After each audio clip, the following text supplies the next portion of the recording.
Good evening, everybody. Cherishing you, welcome you all to our webinar, Suicide Intervention and Prevention and Awareness, of course.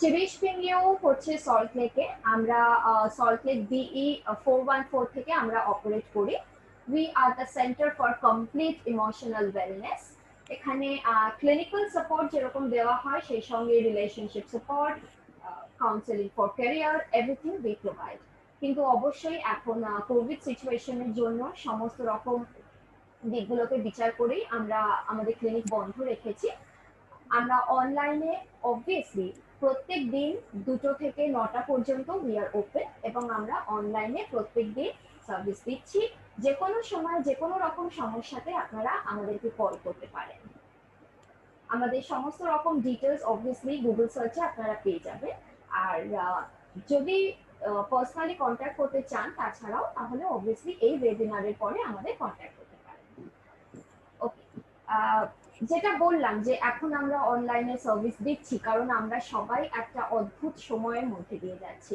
এটা এমনই একটা সময় যেটা একদিকে যেরকম আমাদের ভয় রয়েছে অন্যদিকে নানান রকম অ্যাংজাইটি কাজ করে যে এরপরে কি হবে এই যে কাজ করতে পারছি না বাড়িতে বসে থাকতে হচ্ছে এই সমস্ত জিনিস নিয়ে অ্যাংজাইটি যেরকম কাজ করছে একটা ফিনান্সিয়াল অ্যাংজাইটি সেই সঙ্গে মানুষ তো অ্যাকচুয়ালি সমাজবদ্ধ জীব আমরা জানি তাই এই সোশ্যাল ডিস্টেন্সিং মেনটেন করা বন্ধুদের সঙ্গে দেখা করতে না পারা পরিবারের সঙ্গে দেখা সাক্ষাৎ না হওয়া এই সবকিছু মিলিয়ে কিন্তু আমাদের মধ্যে একটা স্ট্রেস তৈরি হচ্ছে এবং আরো নানান রকম সমস্যা তার মধ্যে দিয়ে দেখা দিচ্ছে ফিজিক্যাল সমস্যা দেখা দিচ্ছে ইমোশনাল সমস্যা দেখা দিচ্ছে কারণ এমন একটা সময় যেটা একদম অপরিচিত একটা সময় এরকম সময় কিন্তু আমরা কখনোই কাটাইনি এবং নানান রকম সমস্যার বিপদের আঁচ আগে থেকে করলেও ঠিক এরকম একটা সময় যে আসতে পারে যেখানে পুরোপুরি আমাদের ঘরবন্দি করে দেওয়া হবে এটা একেবারেই আমরা কেউ কল্পনাও করতে পারিনি তো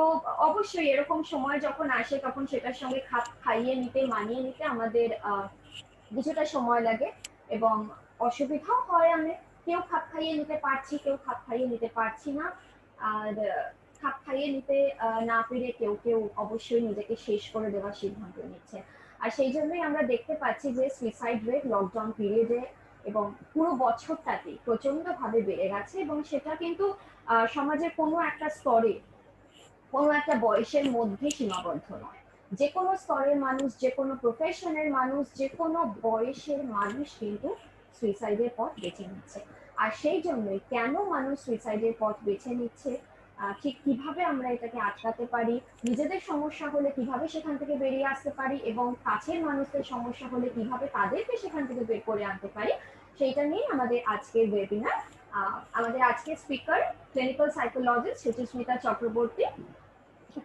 Suchismita is a clinical psychologist cherish being you এর সঙ্গে সুচিস্মিতা যুক্ত রয়েছে সুচিস্মিতার কাজ স্পেশালাইজড কাজ যেটা রয়েছে সেটা on autism spectrum disorder suicide prevention এছাড়াও সুচিস্মিতা কিন্তু ভ্যারিয়াস জায়গায় কাজ করেছে সুচিস্মিতার কাজ যেরকম রয়েছে জেলের রিহ্যাবিলিটেশন সেন্টারে জেলের বন্দীদের জন্য ও যেভাবে রিহ্যাবিলিটেশনের কাজ করেছে সেরকমই মেন্টাল হসপিটালে গিয়ে সুচিস্মিতার কাজ করার এক্সপিরিয়েন্স আছে আর ঠিক সেরকমই রিহ্যাবিলিটেশন যেটাকে আমরা বলি যেই মানুষরা নিজেদেরকে সমাজ থেকে বিচ্ছিন্ন করে ফেলেছে বা কোনোভাবে তারা হারিয়ে গিয়েছে তাদেরকে আবার মূল স্রোতে ফিরিয়ে আনা নিজের বাড়িতে ফিরিয়ে দেওয়া নিজের পরিবারের মাঝখানে ফিরিয়ে দেওয়া সেই রকম কাজও কিন্তু সুচিস্মিতা প্রচুর করেছেন তো আজকে আমরা সুচিস্মিতার কাছ থেকেই জেনে নেব যে সুইসাইড নিয়ে যে সমস্যাগুলোর মধ্যে আমরা এখন রয়েছি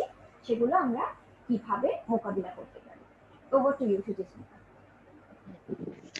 থ্যাংক ইউ প্রমা একদমই ঠিক কথা বলেছো যে আমরা যে পরিস্থিতির মধ্যে দিয়ে এখন যাচ্ছি তাতে নানা রকম সমস্যা এবং এই সমস্যা কোনোদিনও যে আসতে পারে এটা আমরা কোনোদিন কোনো অবস্থাতেই ভাবিনি কিন্তু এই সমস্যার সম্মুখীন আমাদের সবাইকে হতে হচ্ছে এখানে একটাই আমি বলবো বিশেষ বিষয় সেটা হচ্ছে যে এই সমস্যা কারুর একার নয় এটা আমাদের একদম মানে সবার জন্য সমানভাবে এসেছে তো সবাই মিলে আশা করছি যে সেটা যদি আমরা একাত্ম হয়ে লড়াই করি, যেভাবে এতগুলো মাস করতে আসছি, তাহলে আশা করছি এটার থেকে আমরা খুব শীঘ্রই মুক্তি লাভ করতে পারবো। আচ্ছা, আজকের যে বিষয় যেটা খুবই প্রাসঙ্গিক, সেই বিষয়টা হলো যে আহ আত্মহত্যা নিয়ে আমরা আজকে আলোচনা করব, সুইসাইড। আহ তার আগে দুটো তিনটে বিষয় একটুখানি বলে দিতে চাই। একটা হচ্ছে যে মন কিন্তু এখনো আমাদের জগতে খুব ব্রাত্য। তার কারণ আমরা যতটা সহজে আহ শরীরের অসুখ অসুখ করেছে বা শারীরিকভাবে অসুস্থ বলে যে যে বিষয়গুলোর সুবিধা নিয়ে থাকি, সেগুলো কিন্তু যদি কেউ বলি যে মন খারাপ, আজকে অফিস যাব না বা অফিসে আসতে পারেনি, সেটা কিন্তু এখনো খুব হাস্যাস্পদ। হুম, এবং সেটা নিয়ে এখনো আমরা খুব একটা মেনে নিতে পারি না যে এ কি, মন খারাপ বলে মন ভালো লাগতো, এইরকম বিষয় সম্মুখীন হচ্ছি এবং মন নিয়ে নানা রকম সমস্যা আমাদের থেকে গিয়েছে, যে কারণে প্রাণ খুলে কথা বলার জায়গাও খুব কম, খুব সংকুচিত হয়ে গিয়েছে। তো সেখান থেকেই শুরু করব যে কেন আত্মহননের পথ আমরা বেছে নিচ্ছি।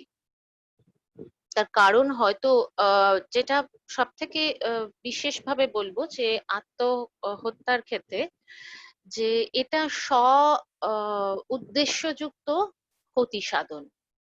এদিকে একটা উদ্দেশ্য রয়েছে, আবার সেই উদ্দেশ্যটা পূরণ করতে পারছি না। হ্যাঁ, এবং সেই উদ্দেশ্যটা পূরণ করতে যাওয়ার জন্য আমি যে পথটা বেছে নিচ্ছি সেটা কিন্তু খুব একটা পজিটিভ, খুব একটা কেন, কোনো অবস্থাতেই পজিটিভ পথ নয়। তার কারণ যে হঠাৎ করে আমরা স্ব ইচ্ছার কথাটা কেন বললাম বা উদ্দেশ্যযুক্ত এই কথাটা কেন বললাম, তার কারণ যখন কেউ আত্মহননের কথা ভাবে তখন কিন্তু সে বাকিদের কথা নিয়ে চিন্তিত হয় না। তার আশেপাশের মানুষগুলো কি ভাববে, কিভাবে থাকবে, কতটা খারাপ সিচুয়েশন তৈরি হতে পারে, সেটা নিয়ে সে ভাবে না। সে সম্পূর্ণ তখন নিজেকে নিয়ে ভাবতে শুরু করে যে আমার যে সমস্যাটা আছে এটাই একমাত্র সমস্যা, এটাই বৃহৎ সমস্যা এবং এই সমস্যা থেকে মুক্তি পাওয়ার অন্য কোনো পথ নেই, তাই আমি আত্মহননের পথ বেছে নিচ্ছি। হুম, তো এই রকম একটা জায়গা তৈরি হয়ে যায়। তো আমি দুটো বিষয় আবার মনে করি যে আমরা যখন প্যান্ডেমিক নিয়ে লড়াই করছি তখন কিন্তু সবাই একসঙ্গে লড়াই করছি, তাই সবারই কিন্তু সমস্যা রয়েছে। কারুর একটু কম হচ্ছে, কারুর একটু বেশি হচ্ছে। হ্যাঁ, এবং সমস্যা এভাবেই আসে, কিন্তু তার সমাধান যদি শুধুমাত্র নিজেকে দেখে হয় তাহলে কিন্তু তখন সেটা আত্মহননের জায়গায় চলে যায়। হুম, আচ্ছা, এবার আসবো যে সুইসাইড করার যে কারণগুলো থাকে। আমরা স্বাভাবিকভাবে নিউজ পেপারে বা ডেইলি যে নিউজ পেপার গুলো ঘটনা দেখি, ঘটনাক্রম, তাতে আমরা কিন্তু অনেকগুলো বিষয় দেখতে পাই। কখনো দেখি যে বৈবাহিক কারণে, কখনো দেখি যে ইস্যু হচ্ছে না, সন্তানহীনতার কারণে, কখনো দেখা যায় ভীষণ রকম অসুস্থ থাকার কারণে এই ধরনের পথ বেছে নেওয়া হয়েছে, কিংবা ভীষণ রকম চাপ, হ্যাঁ, পড়াশোনা, হ্যাঁ, বা যেটা আশা করেছিল সেরকম নম্বর আমরা মানে পেলো না, হ্যাঁ, বা সেই এক্সপেকটেশন সে পূর্ণ করতে পারলো না, বাবা মার এক্সপেকটেশন পূর্ণ করতে পারছে না, পরিবারের সবার এক্সপেকটেশন পূর্ণ করতে পারছে না, সেই কারণ ভেবেও এই ধরনের পথ বেছে নেয়। তো অনেক রকমের কারণ আছে। হুম, তো আমি খুব ছোট করে কটা পয়েন্টে ভাগ করে নিই। যদি একটাকে আমরা বলতে পারি ইন্টারনাল কজেস, একটাকে বলতে পারি এক্সটার্নাল। ইন্টারনাল কজেস এর মধ্যে যেটা সব থেকে ইম্পর্টেন্ট, ইন্টারনাল কেন বললাম, যে মানুষ যখন আমরা দুভাবে রিয়াকশন করে থাকি। একটা হচ্ছে পরিবেশগত ভাবে, যে পরিবেশের মধ্যে আমরা থাকছি সেখানে, আবার সেই পরিবেশগত ভাবে হলেও আমরা নিজেরা সেখানে কিভাবে অংশগ্রহণ করছি সেটাও একটা খুব ইম্পর্টেন্ট ব্যাপার থেকে যায়। তো পরিবেশগত ভাবে বা এক্সটার্নাল ফ্যাক্টর যদি আমি ধরি, তাহলে আমরা ধরবো যে ডিমান্ডস, ক্রাইসিস যেখান থেকে তৈরি হচ্ছে, বা সোশ্যাল ডিমান্ডস যা থাকছে, বা ফ্যামিলি ডিমান্ডস থাকছে, যে কোনো রকম ডিমান্ডস সেখানে তৈরি হচ্ছে। এবং ইন্টারনাল কজ কি, যে সেই ডিমান্ডসটার সঙ্গে যদি আমরা কিভাবে চলবো, কিভাবে মানিয়ে নেব, কিভাবে তার প্রত্যুত্তর করব, সেটা যদি আমরা বুঝতে না পারি, তখন গিয়ে কিন্তু সমস্যা তৈরি হয়ে যায়। তো এই ইন্টারনাল ফ্যাক্টরে আমরা 1 নম্বরে রাখতে পারি কোপিং স্ট্র্যাটেজি, যে সে কি কোপিং স্ট্র্যাটেজি ব্যবহার করছে, বা কি ধরনের কার্যকারিতা সে করছে, যেটার মাধ্যমে সে সেই ডিমান্ডটা ফুলফিল করার চেষ্টা করছে। এবং সেই কার্যকারিতাগুলো যদি বা সেই ব্যবহারিক আচরণগুলো যদি সঠিকভাবে সেই ডিমান্ডসটা ফুলফিল করতে না পারে, তখন গিয়ে সমস্যা হয়ে যায়। একই সমস্যা দুটি বাচ্চা হয়তো ফেস করছে, দুজনের পরিবারের থেকেই চাপ রয়েছে যে যাতে পড়াশোনাতে ভীষণ রকম একটা ভালো নম্বর সে পায়, কিন্তু তারপরেও দেখা যাচ্ছে যে একটি বাচ্চা কম নম্বর পেলেও হাসি মুখে সেটাকে ম্যানেজ করে নিচ্ছে, যে ও ঠিক আছে, বাবা মা তো ও তো রোজ বলে, হ্যাঁ জানো ম্যাম, ওটা তো কাটা।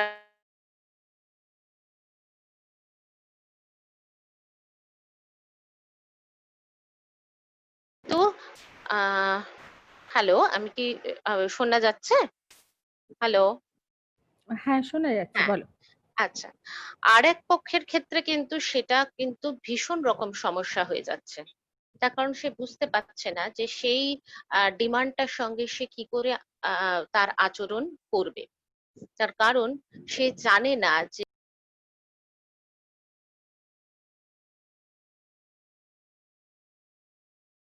তার নিজস্ব যে জগৎটা রয়েছে সেখানে অনেক রকম সমস্যা থেকে যাচ্ছে। সেখানে দেখা যাচ্ছে যে সে পুওর সেলফ এস্টিম তার, তারপরে তার যে সেলফ নলেজ, যে বিষয়টা নিয়ে সে এগোবে সেটাও খুব কম। সেই ডিমান্ডটাকে ফুলফিল করার জন্য যে নলেজটুকু তার রয়েছে সেটাও খুব কম। তো এই ধরনের বিষয় যখন থেকে যাচ্ছে, তখন কিন্তু তার আচরণ যেটা হয়ে যাচ্ছে সেটা কিন্তু অসুবিধাজনক হয়ে যাচ্ছে। তাই জন্যে যে আমাদের দু ধরনের বিষয় আমরা দেখলাম যে থাকছে, একটা হচ্ছে ট্রিগার্স বা এক্সটার্নাল ফ্যাক্টরস, যেখান থেকে ডিমান্ড আসছে, ডিমান্ড তৈরি হচ্ছে, এবং আরেকটা হচ্ছে ইন্টারনাল ফ্যাক্টর, যেটা আমাদের শেখাচ্ছে সেই ডিমান্ডের সঙ্গে আমরা কিভাবে মোকাবিলা করব, কি প্রত্যুত্তর করব, কিভাবে চলবো সেই জায়গাটা। তো এইভাবে আমি দুটো বিষয়কে ভাগ করলাম। এবার আমরা দেখে থাকি, কাগজে হোক বা যেখানেই হোক, আমরা জেনে থাকি খবরের মাধ্যমে, এখন নানা রকম মিডিয়ার মাধ্যমে, যে বিভিন্ন রকম ভাবে সুইসাইড করে থাকে মানুষ। তো সেগুলোর কিছু কিছু বিষয়, যে আমরা কি কি ধরনের সুইসাইড করব, মানে কি কি পথ অবলম্বন করে করব, সেটাও কিন্তু মানুষের উপর ডিপেন্ড করছে। একজন ইন্ডিভিজুয়ালের উপর, ব্যক্তির উপর ডিপেন্ড করছে। তো সেখানে আমরা দেখে থাকছি যে এরকম মানুষও রয়েছে যারা নিজেদের ক্ষতি সাধন করার কথা আমি প্রথমেই বলেছিলাম, যে নিজেদের ক্ষতি সাধন করছে, কিন্তু জেনে শুনে করছে যে এটা করা খারাপ, এটা করলে আমার সাংঘাতিক রকম ক্ষতি হতে পারে, তাও কিন্তু সে সেটা করে যাচ্ছে। তো আমরা কিন্তু তখন অজান্তেই, মানে নিজেরাও বুঝতে পারছি না বা জানছি না যে আমাদের মধ্যেও কিন্তু একটা কোথাও নিজের ক্ষতি করার আহ মানসিকতা তৈরি হয়ে যাচ্ছে।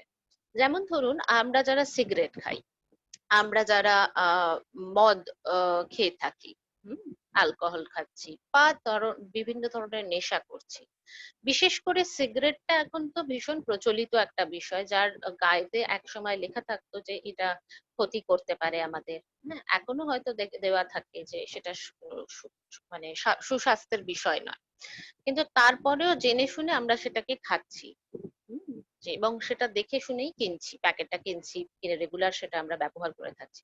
তো এই প্রবণতাটাকে আমরা বলে থাকছি ক্রনিক সুইসাইডাল ট্রেট। তো তার মধ্যে কোথাও কিন্তু একটা আত্মহননের মানসিকতা কিন্তু আস্তে আস্তে গড়ে উঠছে। সে দেখুন নিজে জেনে শুনেই কিন্তু যে আমার এতে ক্ষতি হতে পারে, তারপরেও সেটাকে আমরা গ্রহণ করে থাকছি।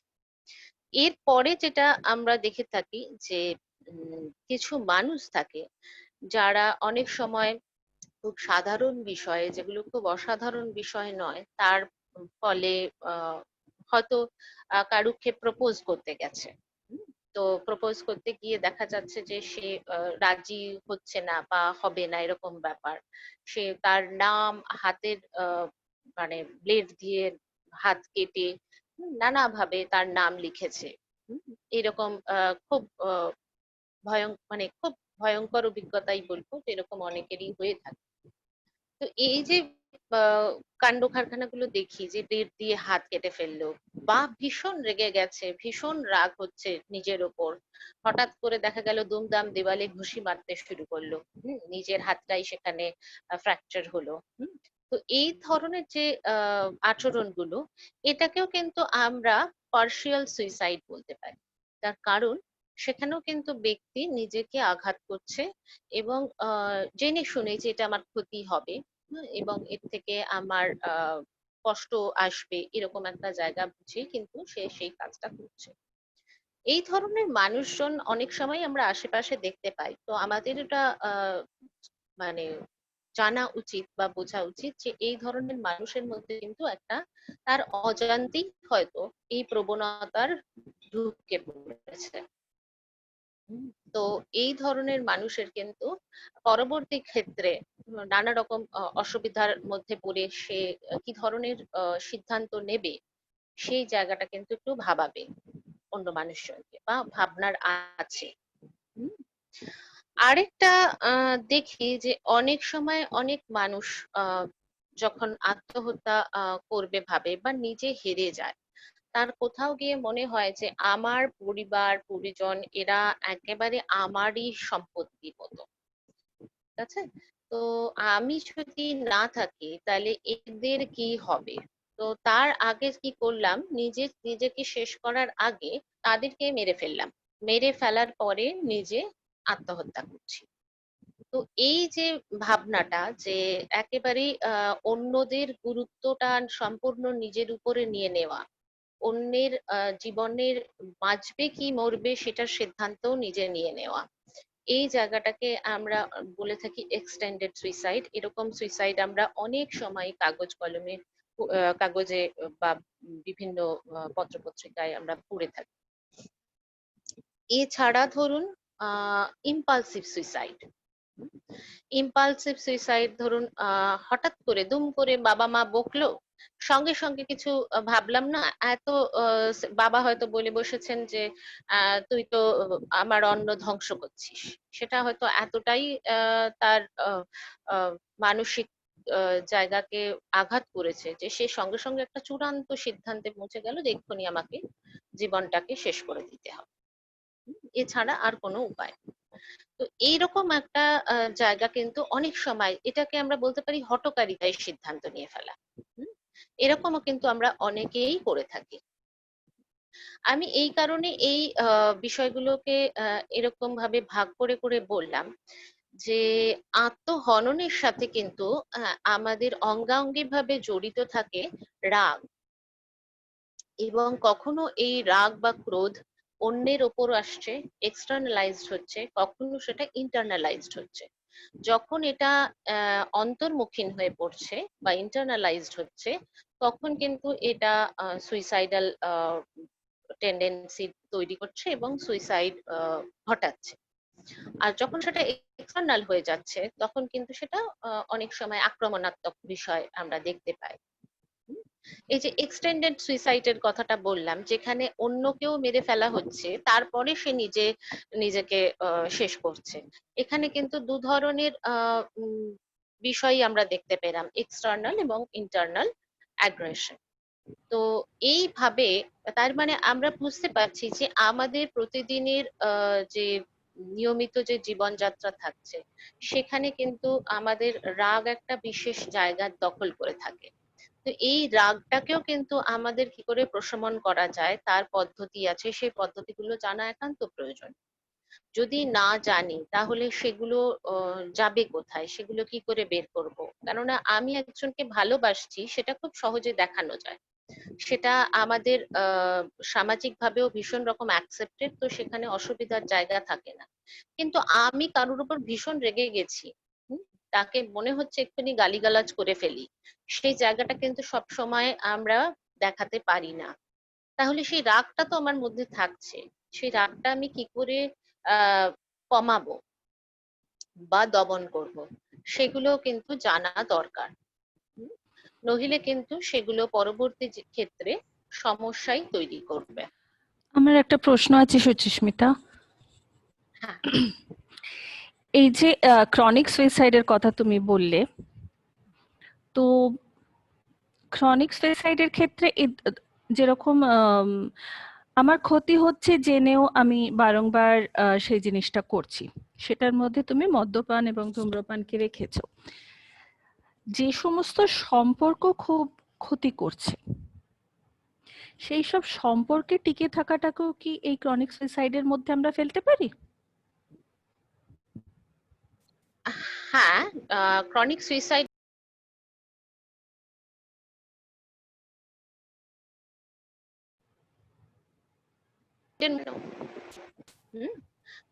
হ্যালো, শোনা যাচ্ছে কি? হ্যাঁ, শোনা যাচ্ছে, বলো। হ্যাঁ, সে সম্পর্কটা কেন টিকে থাকতে চাইছে এই কারণটার উপর নির্ভর করছে যে সেটা কি ধরনের আচরণের মধ্যে আমরা ফেলবো।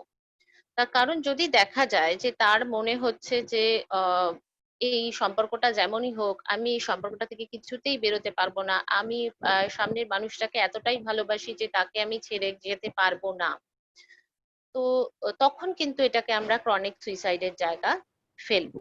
কিন্তু ওকে। এরম যদি দেখা যায় যে সেই মানুষটার সঙ্গে আমি আছি তার কারণ এটা ছাড়া আমার আর উপায় নেই, তার কারণ হয়তো আমি স্বনির্ভর হতে পারছি না, হ্যাঁ, বা হতে পারে যে আমি তার উপর অনেকখানি নির্ভরশীল, এবং আমার সঙ্গে সঙ্গে আমার বাচ্চা বা আমার যে কোনো মানুষ অন্য কেউ, হ্যাঁ, পরিবারের তারা ডিপেন্ড করে রয়েছে, হ্যাঁ, তো সেক্ষেত্রে কিন্তু আমি এটাকে তখন আর ক্রনিক সুইসাইডের জায়গায় ফেলবো না। তখন কোথাও গিয়ে দেখা যাচ্ছে যে সে কিন্তু পরিস্থিতি পরিবেশের কথা ভেবে এই ধরনের একটা সিদ্ধান্ত নিচ্ছে। তো এই এক্স্যাক্টলি। পরিবেশ বা অন্যের বিষয়ে যখন ভেবে এই সিদ্ধান্তটা নিচ্ছে তখন সেটাকে আমরা অল্ট্রুইস্টিক সুইসাইড বলবো। ওকে। এরকম একটা ঘটনা আমরা দেখেছিলাম, হ্যাঁ, আমি এটা বলে থাকি ইনফ্যাক্ট ওয়েবিনারে, যে একটি হরিণ আহ, শাবককে কিছু বাঘ খেতে আসছে।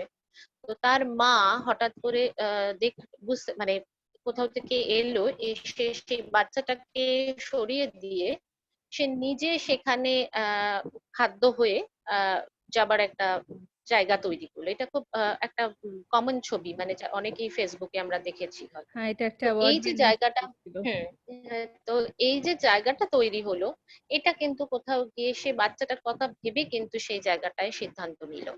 তো সেই জন্য এটাকে আমি কিন্তু বলবো, যেহেতু পরিবেশ পরিস্থিতি সবটা ভেবে সে নিল সেই মুহূর্তের এনভায়রনমেন্টের বিষয়ের উপর দাঁড়িয়ে, তখন সেটাকে আমি অল্ট্রুইস্টিক সুইসাইডই বলবো। এটা কিন্তু ক্রনিক সুইসাইডের মধ্যে পড়বে না। ধন্যবাদ সুচিস্মিতা। হ্যাঁ। আমি একটা প্রশ্ন করতে চাই সুচিস্মিতা।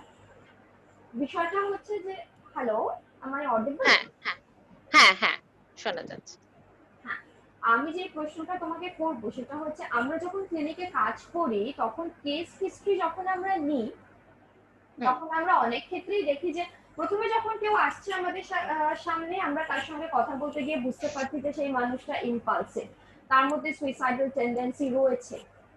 তারপরে কেস হিস্ট্রি নিতে গিয়ে আমরা দেখি যে তার ফ্যামিলিতে সুইসাইডের হিস্ট্রি রয়েছে। তো এই বিষয়টা আমাদের পক্ষে বোঝা খুব সহজ হয় হয়তো, যে আমরা তখন বুঝতে পারি যে সুইসাইডাল টেন্ডেন্সি রয়েছে, যে কখনো সুইসাইডের ঘটনা ঘটেছে সেই সময় সে যে ইমোশনাল সিচুয়েশনের মধ্যে দিয়ে গিয়েছিল, বা ডেইলি লাইফে তাকে যা ফেস করতে হয়েছে ছোটবেলা থেকে, সেই কারণে তার মধ্যে ইম্পালসিভিটি তৈরি হয়েছে, সুইসাইডাল টেন্ডেন্সি তৈরি হয়েছে, এই জিনিসগুলো তৈরি হয়েছে। তো সাধারণভাবে আমরা এটা কিভাবে বুঝতে পারবো যে কোনো মানুষের মধ্যে সেই ইম্পালসিভিটিটা তৈরি হচ্ছে কিনা, যে কোনো মানুষ সুইসাইডাল কিনা, সুইসাইডাল টার্মটা যেটা আমরা ইউজ করছি সেটা কোনো মানুষের মধ্যে তৈরি হচ্ছে কিনা, সেটা কিভাবে আমরা বুঝতে পারবো যে পাশের জন সুইসাইডাল কিনা। কারণ আমরা অনেকেই ইম্পালসিভলি অনেক কিছু করে থাকি, আমরা প্রত্যেকেই জীবনে ইম্পালসিভলি কিছু না কিছু করেছি, কিন্তু ঠিক কোন জিনিসটা কোন জায়গায় গিয়ে সেই জায়গাটা আমরা ক্রস করে যাচ্ছি এবং আমার মধ্যে সুইসাইডাল টেন্ডেন্সি তৈরি হচ্ছে, সেটা আমরা অনেক সময় পাশের লোকটার ক্ষেত্রে, আমাদের পরিবার পরিজনদের ক্ষেত্রে বুঝে উঠতে পারি না। ঠিক কিভাবে আমরা সেগুলো বুঝে উঠতে পারি এবং পরিবারে এই ধরনের হিস্ট্রি থাকলে কিভাবে আমরা সাবধান থাকতে পারি সেই বিষয়গুলো নিয়ে? হ্যাঁ, এক্ষেত্রে যেটা আমি বলবো সেটা হচ্ছে যে সুইসাইডে আমরা যখন কেস হিস্ট্রি নিয়ে থাকি, একদমই ঠিক যে আমরা তখন দেখি এই ধরনের বিষয় বা প্রবণতা পরিবারে আর অন্য কারুর আছে কি না। তার দেখার একটা বিশেষ কারণ হচ্ছে যে দেখো, ফেলিয়ার, এই ফেলিয়ারের সঙ্গে, হ্যাঁ, তার পরিবার কিভাবে, আমরা তো যে কোনো আচরণ কিন্তু প্রথম পরিবার থেকে রপ্ত করি, শিখি। হ্যাঁ, তো সেক্ষেত্রে যদি দেখা যায় যে পরিবারের অন্য কেউ ফেলিয়ারটা মেনে নিতে পারেনি এবং তার আচরণ সেখানে হয়ে দাঁড়িয়েছে যে আত্মহনন, হুম, তাহলে কোথাও গিয়ে বুঝতে হবে যে সেখানে তার মধ্যেও কোথাও একটা টলারেন্স লেভেল, যেটা আমরা বলে থাকি সহ্য ক্ষমতা, বা সেখান থেকে বেরোনোর যে সেই মুহূর্তে বেরোনোর যে পথ নির্বাচন করার ক্ষমতা, এই জায়গাটায় কোথাও অস্বস্তি থাকলেও থাকতে পারে। থাকবেই যে এরকম বিষয় নয়। হ্যাঁ, তার কারণ আমরা শুধুমাত্র পরিবারের উপর নির্ভর করেই বড় হচ্ছি তা নয়, আমাদের আনুষঙ্গিক পার্শ্ববর্তী অনেক কিছু বিষয় থাকে, সামাজিক আরো অনেক বিষয় থাকে, সেগুলো আমাদেরকে একইভাবে ইনফ্লুয়েন্স করে থাকে। কিন্তু তবু বলবো যে ওই যে বললাম কোপিং স্ট্র্যাটেজি, যে তাহলে বুঝতে হবে যে তার পরিবারে কিন্তু অত্যন্ত সহজে একটা সিদ্ধান্ত নেবার জায়গা এবং খুব সহজে হেরে যাবার জায়গা কিন্তু রয়েছে। হুম, তাহলে সে সেই জায়গাটা হয়তো রপ্ত করেছে। ধরুন একটা বিষয় যে আমি এই মুহূর্তে কিছু একটা জিনিস পেলাম না, হ্যাঁ, এবং যেই পেলাম না, সঙ্গে সঙ্গে যেটা হলো আমার রিয়াকশন, আমি হয়তো সাংঘাতিক রকম চিৎকার করতে শুরু করলাম, এবং আমি সাথে সাথে হয়তো যার থেকে আমার জিনিসটা পাবার কথা, সে যদি আমার বাবা হয় বা মা হয় বা দিদি হয় বা বোন হয় বা স্বামী হয়, তাহলে আমি তাকে ব্ল্যাকমেইল করতে শুরু করলাম যে এক্ষুনি যদি আমি না পাই আমি এক্ষুনি মরে যাবো। এরকম অনেক ঘটনা আমরা অনেক সময় ক্লিনিকেও দেখে থাকি। হুম, তাহলে বুঝতে হবে যে সে এই যে না পাওয়াটা, হ্যাঁ, যে নাও পাওয়া যেতে পারে, এটার সঙ্গে সে কিন্তু অভ্যস্ত হচ্ছে না বা অভ্যস্ত নয়। এবার তার যদি একটি বাচ্চা থাকে, সে কিন্তু ছোটবেলা থেকে ওটা দেখে বড় হচ্ছে যে মা যখনই পাচ্ছে না তখনই এরকম একটা আচরণ করছে, বা বাবা যেই হোক পাচ্ছে না, পরিবারে কেউ হোক, সে এইভাবে আচরণ করছে। ওর কিন্তু ওটা একটা শিক্ষার মধ্যে পড়ে যাচ্ছে যে যখন আমি কিছু পাবো না তখন আমারও কিন্তু আচরণ এরকম হতে পারে। এবার সেই জায়গা থেকে এই বিষয়গুলো তৈরি হচ্ছে। এবার হচ্ছে যেটা যে যেটা তুমি বললে ইম্পালসিভ আমরা অনেক সময় অনেক ক্ষেত্রে হয়ে থাকি। তো এই বিষয়ে যেটা বক্তব্য সেটা হচ্ছে ডেফিনেটলি আমরা বেশ কিছু ক্ষেত্রে ইম্পালসিভ হয়ে যাই, কিন্তু তাহলেও আমাদের আমরা কিন্তু পরিবার থেকেই শিখি কি করে ইম্পালসিভিটিকে কন্ট্রোল করতে হবে। যেমন একজন মা ভীষণ রেগে গেল, সঙ্গে সঙ্গে বাচ্চাটা হয়তো একটা কিছু ভুল করেছে, বাচ্চা মানুষ ভুল করতে পারে, কিন্তু মাও সঙ্গে সঙ্গে হাতটা উঠে গেল এবং মারতে শুরু করে দিল। সে কিন্তু তার নিজের যে কন্ট্রোল করার জায়গাটা, সেই জায়গাটা কিন্তু সে কাজে লাগালো না। তাহলে বাচ্চাটার মধ্যে কিন্তু অলরেডি একটা প্রবণতা তৈরি হয়ে যাচ্ছে যে সঙ্গে সঙ্গে এই বিষয়টা করা। কেউ বাড়িতে কিছু বললেই, সেটা বড় জন হতে পারে, হ্যাঁ, হয়তো পরিবারে শাশুড়ি আছে বা শ্বশুর আছে বা মা বাবা রয়েছেন, কিছু বললে পরে সঙ্গে সঙ্গে প্রত্যুত্তর করছেন মা, এবং না বললে হবে না সেটা, হয়তো তাকে না জানিয়েই হয়তো কিছু আলোচনা হচ্ছে, সেখানেও তিনি অংশগ্রহণ করে ফেলছেন। তো এই যে জায়গাগুলো তৈরি হচ্ছে, এগুলো কিন্তু যখন একটা মানুষ ছোটবেলা থেকে দেখে দেখে বড় হচ্ছে, তার মধ্যেও কিন্তু সেই কোন আচরণটা করব কোনটা করব না, সেই ভাগ করার জায়গাটা কিন্তু কমে যাচ্ছে। সেও কিন্তু সঙ্গে সঙ্গে কি হচ্ছে যে সঙ্গে সঙ্গে একটা কিছু উত্তেজনার বশবর্তী হয়ে কিছু একটা করে ফেলতে হবে, এই জায়গাটাই সে কিন্তু তখন শিক্ষা শিক্ষা পাচ্ছে। এবং সে তার জীবনেও কিন্তু পরবর্তী ক্ষেত্রে সেই কাজে লাগাচ্ছে। হয়তো স্কুলে গেল, বন্ধু হয়তো পেন একটু রবারটা নিয়ে মুছছিল, ও হয়তো পায়নি সেই মুহূর্তে, সঙ্গে সঙ্গে বন্ধুর হাতে এমন একটা বাড়ি মারলো যে বন্ধুর হাতটা হয়তো লাল হয়ে গেল। তার কারণ ওইটুকু ওয়েট করা, ওইটুকু ধৈর্য ধরার যে বিষয়টা, সেটা কিন্তু সে শেখে। এবং এই ধৈর্য ধরার জায়গাটা যখন সে শিখতে শুরু করবে, আস্তে আস্তে তার মধ্যে যখন পেশেন্স আসতে শুরু করবে, তখন কিন্তু এই ইম্পালসিভিটির জায়গাটা আস্তে আস্তে কমে যাবে। তো এটাই আমি বলবো যে আমাদের জীবনে এটা অভ্যাস করা উচিত যে এক্ষুনি সবটা হবে, ইমিডিয়েট গ্রাটিফিকেশন, এই মুহূর্তে চাই, এক্ষুনি ফুলফিল করে ফেলতে হবে। এই জায়গাটা যদি আমরা একটুখানি বুঝে, এখন তো অনেকেই আমরা অ্যাডাল্ট, এখন যারা আছি এখানে সবাই, এবং এছাড়াও আমি সবার জন্যই বলছি, এটা যদি নিজেরাও জীবনে পালন করি, যে এক্ষুনি পেলাম, এক্ষুনি চাই, এক্ষুনি দরকার, এক্ষুনি বিরিয়ানি খেতে ইচ্ছা করেছে, এক্ষুনি এই মুহূর্তেই খাবো, এটা যদি না করে যে ঠিক আছে ইচ্ছে করেছে, 2 দিন অপেক্ষা করি, তারপরে খাবো, সানডেটা আসুক একসঙ্গে মজা করে খাবো, কিন্তু এখন রাত্রি 12টা বাজে, এখন আমি কোনো ডেলিভারি আনবো না।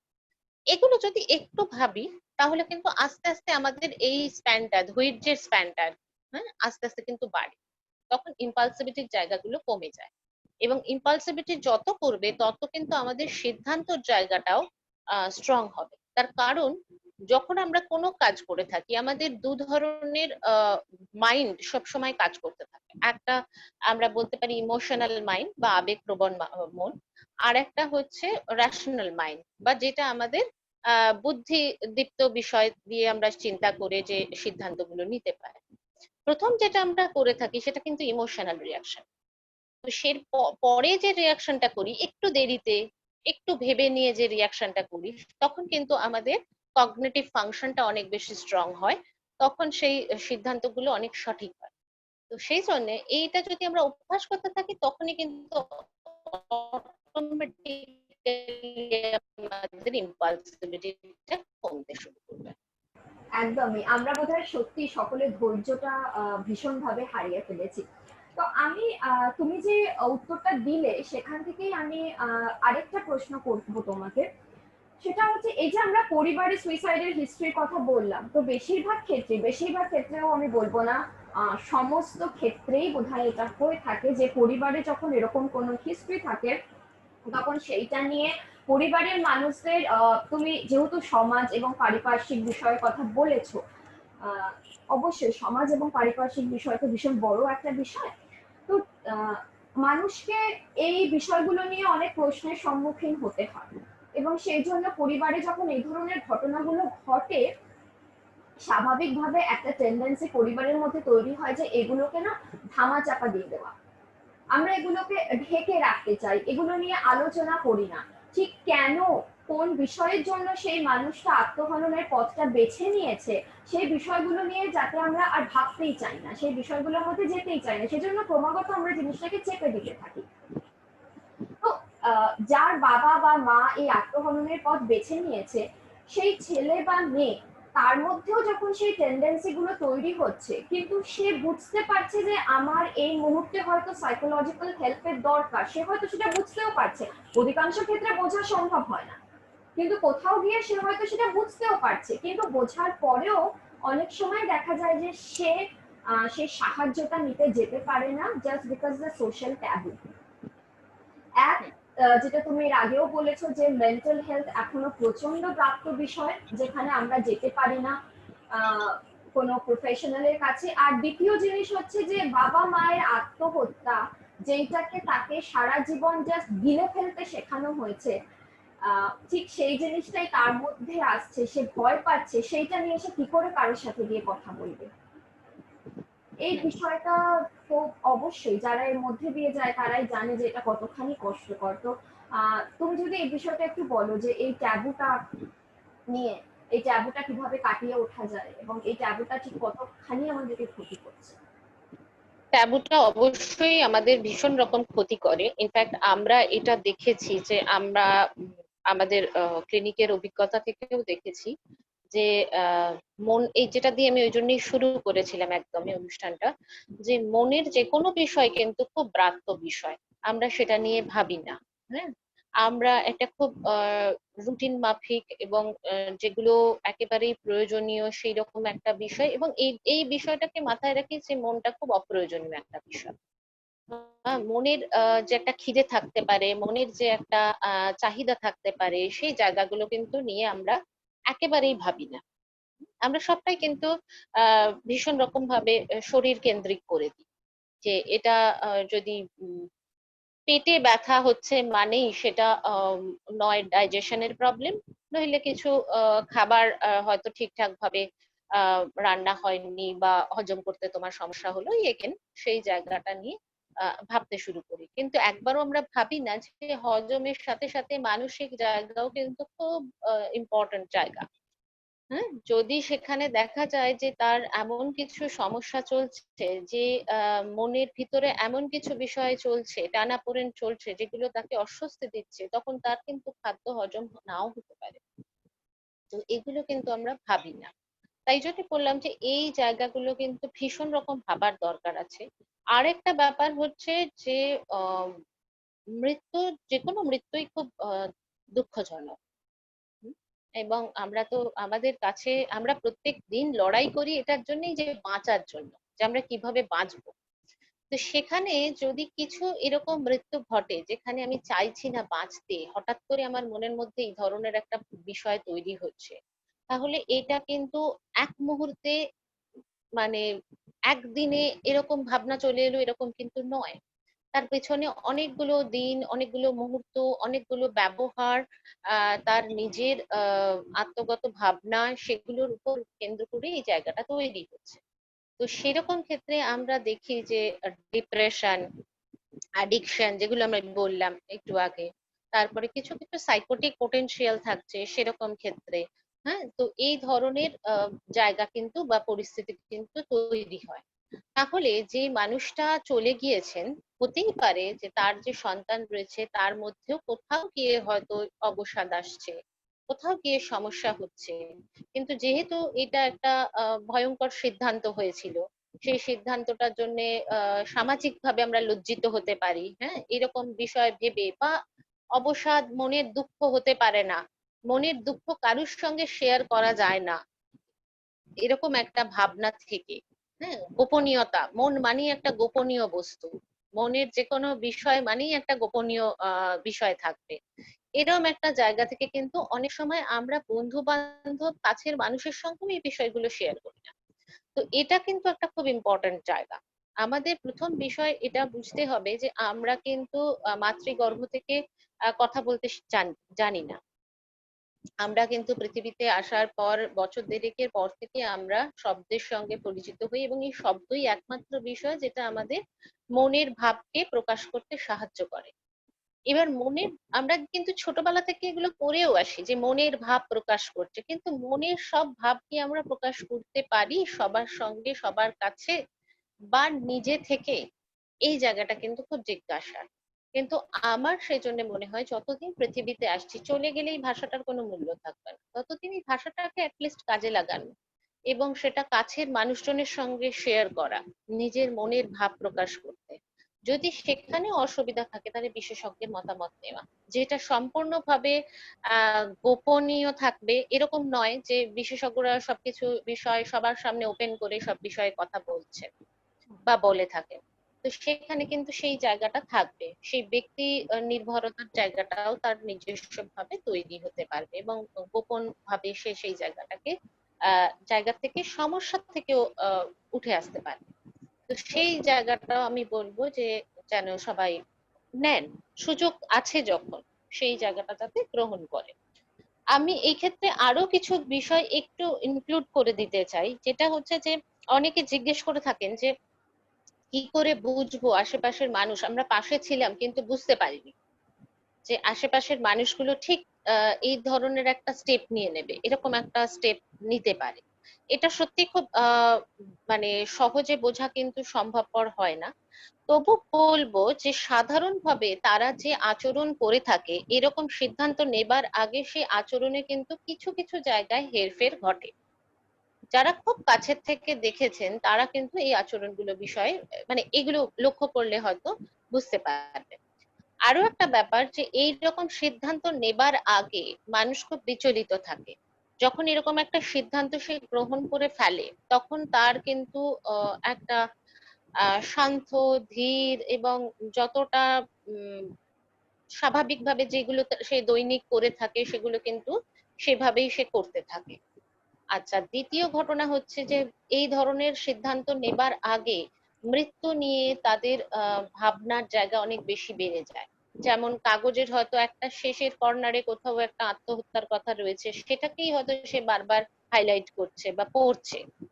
বা পরিবারে যারা আগে মারা গিয়েছে, বৃদ্ধদের ক্ষেত্রে এটা ভীষণ রকম দেখা যায় যে তারা অনেক সময় এটা বলে থাকেন যে হয়তো স্ত্রী মারা গিয়েছেন বা হয়তো বাবা মার সঙ্গে দেখা করার ইচ্ছে হচ্ছে, এরকম একটা কিন্তু কথা বারবার বারবার আসে। যারা হয়তো বেঁচে নেই, যাদের সম্পর্কে বলা হচ্ছে তারা বেঁচে নেই বা দেখা করতে চাইছেন, তারা কেউ বেঁচে নেই। এবং ঠিক মারা যাবার মানে এইরকম একটা সিদ্ধান্ত নেবার আগে যেটা করে থাকে সেটা হচ্ছে যে একটা গুড বাই মেসেজ থাকে। গুড বাই মেসেজে কি হয়, কেউ এখন ফেসবুকে লিখছে, কেউ হোয়াটসঅ্যাপে লেখে, কেউ চিঠিতে লিখে যায়। আবার অনেক সময় এরকম হয় যে আহ জীবনে কোনোদিনও বার্থডে করেনি। আমি এরকম একজনকে পেয়েছিলাম, জীবনে কোনোদিন বার্থডে করেনি, ঠিক যেদিনকে এই সিদ্ধান্ত নিল তার আগে সে মাকে বলল যে কলেজ লাইফ শেষ হয়ে গেছে, মাস্টার ডিগ্রি কমপ্লিট করে ফেলেছে। সেরকম একটা সময় সে মাকে বাড়িতে বললো যে হঠাৎ করে যে জন্মদিন হবে এবং সবাই নিমন্ত্রিত, উম, ও, নিমন্ত্রণ করলো সবাইকে এবং খাওয়া দাওয়া হলো। পরের দিন সকালে জানা গেল সে আর নেই। এই যে একটা আহ, সবাইকে নিয়ে একটা আনন্দ করব বা এই যে সবার সঙ্গে দেখা করব, এবং যে ঘটনা এতদিন ঘটেনি সেটা তার মনের মধ্যে একটা ইচ্ছে থাকা এবং সেটা সেই সময় পূর্ণ করার একটা বিষয়, এটাকে কিন্তু আমরা গুড বাই মেসেজের মতো দেখতে পাই। আমি এখানে একটু ইন্টারাক্ট করবো। সেটা হচ্ছে যে বিষয়গুলো তুমি বলছো যে গুড বাই মেসেজ দেওয়া বা হঠাৎ চুপ করে যাওয়া, এই সমস্ত বিষয়গুলো বোধহয় অনেকটা শেষের দিকে হয়। মানে একজন মানুষ যে গুড বাই মেসেজ দিচ্ছে তার মানে সে অলরেডি ডিসিশন নিয়েছে যে সে সুইসাইড করে ফেলবে। একদমই, এর একদমই। আগে কিন্তু এই অবস্থাটাতে যাতে সে না পৌঁছয় তার আগে ঠিক কি কি টেন্ডেন্সি গুলো একটা মানুষের মধ্যে দেখলে আমরা সতর্ক হতে পারি, আমরা বুঝতে পারি যে এই মানুষটার মেডিকেল হেল্প দরকার, ঠিক কোন কোন প্রথম ঘটনা, বিষয়গুলো? হ্যাঁ, এরা না যখন এরকম একটা সমস্যা, একটা ডিমান্ড আসে এবং ক্রাইসিস তৈরি হচ্ছে, যখন সে সেটার সঙ্গে সেটা ফুলফিল করতে পারছে না, এরকম একটা পরিস্থিতি তৈরি হয়, তখন যেটা প্রথম করে থাকে সেটা হচ্ছে একটা উইথড্রয়াল, সোশ্যাল কন্ট্যাক্ট থেকে সরে যাওয়া। প্রতিদিনের যে তার প্রবণতা, যে বন্ধু বান্ধবের সঙ্গে কথা বলা বা মেশা যদি এরকম থেকে থাকে, বা ডেইলি রুটিন যেটা থাকছিল, যেটা সোশ্যাল কমিউনিকেশনের মাধ্যমে ঘটতো, সেগুলো থেকে কিন্তু সে আস্তে আস্তে ডিটাচড হয়ে যায়। হঠাৎ হয়তো দেখা যাচ্ছে বাড়ির মধ্যেই থাকছে ছেলে, কিন্তু ছেলে ঘরের মধ্যে দরজা দিয়ে থাকে। হ্যাঁ, কয়েকদিন দেখছি দরজা দিয়ে থাকছে, হয়তো নক করলেও বলছে যে একটু ব্যস্ত আছি, থাক পরে কথা হবে। তার মানে বাড়ির যে মেম্বাররা রয়েছে তাদেরকেও কোথাও গিয়ে একটা অ্যাভয়েড করা, এইটা কিন্তু শুরু হয়। এই উইথড্রয়াল, হ্যাঁ, বা ভালো লাগছে না, বন্ধুদের ফোন করলে ফোন অ্যাটেন্ড করছি না, ইচ্ছে করছে না, এই অনিচ্ছাগুলো কিন্তু আগে থেকেই শুরু হয়। তারপর আস্তে আস্তে গিয়ে আমি যে স্টেপ গুলো বলছিলাম, যেটা তুমি একদমই ঠিক বললে, যেগুলো একদম সিদ্ধান্ত নেবার আগের মুহূর্তে আমরা বুঝতে পারি। তো এই জায়গাগুলো কিন্তু আসতে থাকে। তো এখানে সব থেকে ইম্পর্টেন্ট জায়গা যে আশেপাশে যেসব বন্ধু বা আমাদের যেটা আমরা বলে থাকি যে কারণে এই অনুষ্ঠানটা করা, যদি কখনো আমরা এরকম পরিস্থিতি দেখি কারুকে, হ্যাঁ, তাহলে যদি আমরা সেক্ষেত্রে তার সঙ্গে একটু কথাবার্তা বলতে পারি এবং তাকে এটা বলতে পারি, সে হয়তো সেই সমস্যাটা সবার সঙ্গে আলোচনা করতে পারছে না, হয়তো আমি বললেও আমার সাথে পারবে না। তো সেক্ষেত্রে তাকে বলা যে আমার এরকম এক সময় এরকম একটা সমস্যা ঘটেছিল, তখন আমি কিন্তু এরকম একজন বিশেষজ্ঞের পরামর্শ নিলাম, নিয়ে সেটা ঠিক করলাম। কেননা কিছু সমস্যা থাকে যেটা সবার সঙ্গে শেয়ার করা যায় না, বা মনে হয় যে সব ক্ষেত্রে যে তার সমাধান নেই।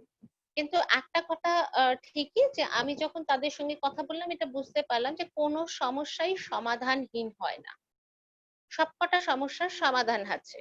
এবং সেই সমস্যাটার সমাধান হয়তো আমি জানি না, কিন্তু তার মানে এটা নয় যে এই পৃথিবীতে হয় না।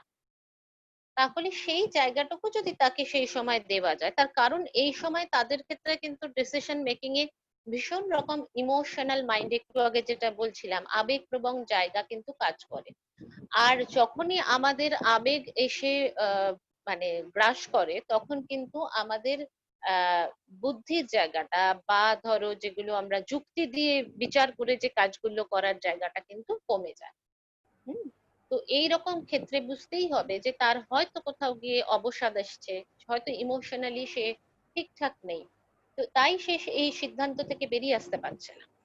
এখানে আমি আরেকটা কথা জিজ্ঞেস করব, এই যে অবসাদের কথা আমরা বারবার বলছি, তো অবসাদ তো আহ, অনেকের মধ্যেই আসতে পারে, কিন্তু অবসাদ এলেই যে আমরা সুইসাইড করব এরকম তো বিষয়টা নয়।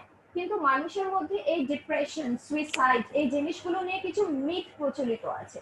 অনেক হুম। সময় যেরকম হচ্ছে যে ও ডিপ্রেশনে আছে, ও তার মানে হয়তো সুইসাইড করবে, হুম। বা ও এত মরদুর, ও করবে না, এত মরার কথা বলে যখন, ও আলটিমেটলি করবে না, দেখবি, এরকম। হ্যাঁ, তো এইরকম নানান রকম মিথ কিন্তু সুইসাইড নিয়ে প্রচলিত আছে, যেই কারণে আমরা কোনটা ঠিক সঠিক ট্রিগার বা ঠিক কোন জিনিসটাতে আমাদের সতর্ক হতে হবে সেই বিষয়টা কিন্তু আমরা একদম বুঝে উঠতে পারি না। তো আমার মনে হয় মিথ এবং রিয়ালিটির বিষয়টা বোধহয় খুব ক্লিয়ার থাকাটা খুব প্রয়োজন, যে কোনগুলো মিথ, কোনগুলোকে আমরা ভাবছি কিন্তু আদতেও সেগুলো হয় না, রিয়ালিটিতে বিষয়টা অন্যরকম, সেই বিষয়টা যদি তুমি একটু পরিষ্কার করে দাও। একদমই ঠিক। মিথ বলতে পারি, প্রথম আমি যে বিষয়টা বলবো সেটা হচ্ছে অবসাদ হলো মানেই যে সবাই আত্মহননের পথ বেছে নেবে, এটা কিন্তু নয়। আচ্ছা, দ্বিতীয় বিষয় হচ্ছে দুঃখবোধ সবার মধ্যে থাকে, কিন্তু অবসাদ সবসময় সবার মধ্যে আসে না। তৃতীয় যে বিষয়টা হচ্ছে যে আহ যেটা তুমি একদম বললে যে মিথ কিভাবে আমাদের এই ক্ষেত্রে কাজ করে থাকে। মিথ ভীষণ রকম ভাবে কাজ করে, আমাদের একটা কোথাও গিয়ে মনে হয় যে আমরা হয়তো আত্মহনন নিয়ে কথা বললে পরে এই প্রবণতা তৈরি হতে পারে। হুম। তাই এটা নিয়ে এটা আলোচনার বিষয় যেন না হয়। হ্যাঁ, আত্মহত্যা নিয়ে আমরা কথা বলবো না, এটা আলোচনার বিষয় হবে হবে না, কারণ এখান থেকেই নাকি তারা আহ এইরকম কার্যকলাপ করার সিদ্ধান্ত নিতে পারে। এটা একদমই ভুল বিষয়। তার কারণ এটা যত আলোচনা করা হবে তাতে কি হবে, মানুষ বুঝতে পারবে যে এটাই একমাত্র পথ নয়, আমাদের অন্য রাস্তা আছে, তখন কিন্তু সে অন্য রাস্তার দিকে যাবে। আরো একটা ব্যাপার হচ্ছে যে আমাদের মিথ আছে যে ওই যেটা তুমি বললে যে অনেকে বারবার বলছে মরে যাব মরে যাব মরে যাব, তো এমন কিছু গুরুত্বপূর্ণ ব্যাপার না, ও তো বলেই থাকে, এটা বলে তাকে গুরুত্ব না দেওয়া। কিন্তু একদম সেটা না করে বরঞ্চ উল্টোটা করা উচিত, সে কেন এই ধরনের কথা বলছে সেটা গুরুত্ব দেওয়া উচিত। যে বলে সে করে না, এটা কিন্তু একেবারেই সঠিক বিষয় নয়। হুম। এরকম কোনো মানে এভিডেন্স কিছু পাওয়া যায়নি যে বলে যাচ্ছে কিন্তু এরকম সিদ্ধান্ত নিচ্ছে না, বরঞ্চ সে বলছে তার মানে তার কোথাও গিয়ে সমস্যা হচ্ছে। হ্যাঁ, যে সমস্যাটা হয়তো সে সমাধান করতে পারছে না বলেই তার মনের মধ্যে এই ভাবনার উদয় হচ্ছে। তাই তার সঙ্গে সেটা বরঞ্চ অনেক বেশি ভাবে কথা বলা দরকার, প্রয়োজন আছে। আরো একটা জায়গা হয় যে ক্রেজি, আমাদের একটা খুব কলোকিয়াল টার্ম আছে পাগল। এটার কোনো মানে আমরা পড়াশোনা করেছি যখন, কেউ এইটা কোথাও পাইনি। তো এই কলোকিয়াল টার্মটাকে আমরা কিন্তু ভীষণ গুরুত্বপূর্ণ এবং বৈজ্ঞানিক টার্ম হিসেবে ধরে নিয়েছি, এবং সেটাকে কিন্তু আমরা ভীষণ রকম জীবনে ব্যবহার করি যে ও পাগল হয়ে গেছে ওই জন্য এরকম একটা সিদ্ধান্ত নিল। হুম। তো উম, বাস্তবভাবে পা পা কারুর গোল নয়। হ্যাঁ, এখন সেটা হওয়া খুব মুশকিল, ডিফিকাল্ট। কিন্তু যাই হোক, ঘটনাটা এটাই যে ক্রেজি বা পাগল বা এই ধরনের যে মন্তব্যগুলো আমরা করে থাকি, এগুলো কিন্তু একেবারেই সমস্যাজনক শব্দ, শব্দগুলোই আহ, খুব সমস্যা প্রবণ। আমার তো আমি এইরকম। হ্যাঁ, যেটা প্রশ্নটা হ্যাঁ, বলো। করছিলাম, হ্যাঁ যেটা প্রশ্নটা করছিলাম যে আহ, এই যে বিষয়গুলো যেটা তুমি বলছো যে আমরা পাগল বলছি, হুম, আবার তুমি এটাও বললে যে এরকমও নয় যে একটা মানুষের সামনে সুইসাইড নিয়ে আলোচনা করলেই যে সে সুইসাইড করে ফেলবে, এরকমও নয়। তো বিষয়টা কি হয় যে আমার সামনে যে আছে, যার আমি বুঝতে পারছি যে তার মধ্যে সমস্যা হচ্ছে, হয়তো আমি সেই মানুষটাকে সাহায্যও করতে চাই, হ্যাঁ, হুম। কিন্তু ঠিক কি বলবো কি বলবো না এটা আমরা বুঝে উঠতে পারি না কিন্তু। হ্যাঁ, যে হ্যাঁ, কোন শব্দটা তাকে আঘাত করবে আর কোনটা বললে সে বেরিয়ে আসবে ওটা থেকে আমরা বুঝতে পারি না। হয়তো আমি ভালোর জন্যই বলছি, কিন্তু আমি হুম, বুঝতে পারছি না যে তার মনে কোথায় যাচ্ছে। তো একটু না, যদি তুমি খুব মানে যেহেতু সাধারণ অবস্থায় মানুষ যাতে বুঝতে পারে তার জন্য যদি একটু কিছু ডুজ অ্যান্ড ডোন্টস আর কি, মানে এই শব্দগুলো ব্যবহার বুঝতে না পেরেছি। করাই ভালো, এইভাবে বলো, সেটা যদি হুম, ক্লিয়ার করে দাও আমার মনে হয় এটা সবার জন্যই খুব সুবিধাজনক হবে। কারণ আহ, একটা হ্যান্ডবুক থাকলে না, বা একটা রেফারেন্স থাকলে আমরা অনেক সময় সেই সমস্যাগুলো থেকে কাটিয়ে উঠতে পারি, যে বুঝতে পারি যে ঠিক আছে এটা তাহলে বলবো না, বা এটা বলে দেখি। হুম। এক নম্বর হচ্ছে যে যখন আমরা এরকম কোনো মানুষকে পাচ্ছি যে এই ধরনের প্রবণতার মধ্যে যাচ্ছে, বা বুঝতে পারছি যে সে এরকম একটা বিষয় নিয়ে চিন্তা করছে বা ভাবছে বা হয়তো অ্যাটেম্প করেছে, সবটাই, তখন কিন্তু আমাদের যেটা করা উচিত প্রথম, যে তার সঙ্গে খুব সফটলি কথা বলা উচিত এবং তাকে শোনা উচিত সে কি বলতে চাইছে, সে কেন এই জায়গাটায় গেল। এবং এই শুনতে শুনতে তখন অনেক সময় আমরা ওভার রিয়েক্ট করে ফেলি, কেন তুই এরকম ভাবছিস, হ্যাঁ কেন এরকম ভাবনা তোর মধ্যে এসছে, আমি তো কোনোদিনও এটা ভাবিনি, হ্যাঁ। তো অ্যাবসলিউটলি। বা আমার, হয়তো খুব কাছের হ্যাঁ, বন্ধু, ধুর এসব পাগলামো করিস না, পাগল হয়ে গেছিস নাকি বলে পিঠটাই একটু হ্যাঁ, চাপড়ে দিলাম। আমি হয়তো আমি হয়তো খুব স্নেহপ্রবণ হয়ে তার পিঠটা স্নেহপ্রবণ হয়ে, চাপড়ে তাকে পাগল বলছি, কিন্তু সেই সময় সে হুম, পাগল শব্দটা নিতেই পারছে না। না। তো এই যে টার্ম গুলো, এগুলো আমরা কিন্তু অ্যাভয়েড করব, এবং যেটা সব থেকে ইম্পর্টেন্ট ব্যাপার, জাজমেন্টাল হব না। হুম। তো এইটা কিন্তু সেই মুহূর্ত নয় যেখানে আমি কোনো জাজমেন্টাল শব্দ ইউজ করছি বা করব। তো তখন আমাকে যেটা করতে হবে সেই জায়গাটা হচ্ছে যে তাকে ভালো করে শোনা, এবং সাথে সাথে তাকে এটা বলা যে হয়তো এর সমাধানের রাস্তা আমারও নেই, আমার কাছেও জানা নেই, হ্যাঁ, তবু আমি তোমাকে বলতে পারি যে পৃথিবীতে কোনো কিছুর সমাধানহীন নয়। এই যে ভরসাটা দেওয়া। এবার ভরসা দেওয়ার ক্ষেত্রেও আরো একটা খুব ইম্পর্ট্যান্ট জায়গা থাকে, অনেক সময় আমরা ভরসা দিতে গিয়ে কিছু প্রমিস করে ফেলি মানুষজনকে, যে প্রমিস গুলো ভবিষ্যতে গিয়ে রাখতে পারি না। হুম। তো এরকম একটা অভিজ্ঞতা থেকে আমি দেখেছি যে একজন তার বয়ফ্রেন্ড চলে গেছে বিদেশে, তো সেই জন্য সে এরকম একটা সিদ্ধান্ত নেবার ব্যাপারে ভেবেছিল। তো যিনি তাকে ভরসা দিতে গেছিলেন তিনি তার বয়ফ্রেন্ডকে চেনেও না, কোনোদিনও তার সঙ্গে পরিচয়ও নেই, কিন্তু তিনি তাকে ভরসা দিয়েছিলেন আমি যেখান থেকে হোক তোমার বয়ফ্রেন্ডের সঙ্গে কথা বলে তোমার তাকে ফিরিয়ে, যেটা ভবিষ্যতে সে করতে পারেনি। তাতে কি হলো, তার কিন্তু মানুষ, আমাকে বুঝতে হবে মানুষটা কিন্তু সমস্যার মধ্যে আছে, তার কিন্তু কোথাও গিয়ে অন্যের উপর ভরসা করার জায়গাটা নষ্ট হয়েছে বলেই সে কিন্তু এই সিদ্ধান্তগুলো নেবার জায়গায় আসছে। সেখানে যদি আবারও এরকম একটা জায়গা তৈরি হয় যে এই মানুষটা তো আসলে সত্যি বলছে না, তখন কিন্তু বিশ্বাস করার জায়গাটা অনেক বেশি কমে যাবে। তো আমরা এমন কোনো প্রমিস সেই মুহূর্তে করব না যে প্রমিসটা আমরা নিজেরাই রাখতে পারবো না। ডেফিনেটলি তাকে আমরা সাপোর্ট দেব, বা এমন কোনো রিয়াকশন শো করব না যে কি সাংঘাতিক বাজে কাজ করছিলি, আমার সম্মান কোথায় চলে যাচ্ছিল, হ্যাঁ, এই ধরনের যে খুব সেন্সিটিভ টার্ম যেটাকে আমরা বলে থাকি, এইরকম টার্মও কিন্তু আমরা কিছু ইউজ করব। শুধুমাত্র যেটা করা যে তাকে বলা যে সমাধান ডেফিনেটলি সব বিষয়ের হয়, আমরা যদি সেই সমাধান করতে না পারি তাহলে তার জন্য অনেক পৃথিবীতে মানুষ আছে, তার সঙ্গে তুমি আলোচনা করো, হয়তো তাদের জীবনের অভিজ্ঞতা, তোমার হয়তো বয়স 25, তারা হয়তো 50 বছর দেখে এসছে পৃথিবীটাকে, তাদের 25 বছর বয়সে হয়তো এরকম সমস্যার মধ্যে দিয়ে তারা গেছে, তাই তারা তাদের অভিজ্ঞতাটা হয়তো তোমার সঙ্গে ভাগ করে নিতে পারে। তো এইটুকু জায়গা যদি তাকে দেওয়া যায় তাহলে কিন্তু যথেষ্ট রকম ভাবে হেল্প হয়। হুম। আর আরেকটা কথা আমার মনে হয় যে আমি ওই মিথের কথা যেহেতু তুমি বলছিলে, যে অনেকে বলে থাকে যে যারা এরকম প্রবণতার মধ্যে দিয়ে যায় তারা অন্যের হেল্প নেয় না, এটা কিন্তু একদমই মিথ। তার কারণ তারা কিন্তু হেল্প খোঁজে, খুঁজে যখন সেই জায়গাটা মনে হয় যে না আর পাওয়া যাবে না বা পাচ্ছি না বা আমার জন্য নয়, তখন কিন্তু গিয়ে এই জায়গাগুলো তৈরি হয়। তাই এই জায়গাগুলো আমাদেরও একটু স্পেস করে দেওয়া, যে আশেপাশের মানুষগুলো যাতে আমাদের সাথে একটু কথা বলতে পারে, সব সময় কাজের কথা বলবো না, সব সময় মাঝে মাঝে একটু এমনি কথাও বলা যায়। হুম। তো এইগুলো যাতে আমরা একটু বলতে পারি, তাহলে কিন্তু সামনের মানুষটা সম্পর্কে আমরা অনেক কিছুই জানতে পারি হয়তো। আমার একটা প্রশ্ন আছে সুচিস্মিতা। আহ হ্যাঁ, এই যে জায়গাটা তুমি বলছো, একটা তো একটা মানসিক দুর্বলতা।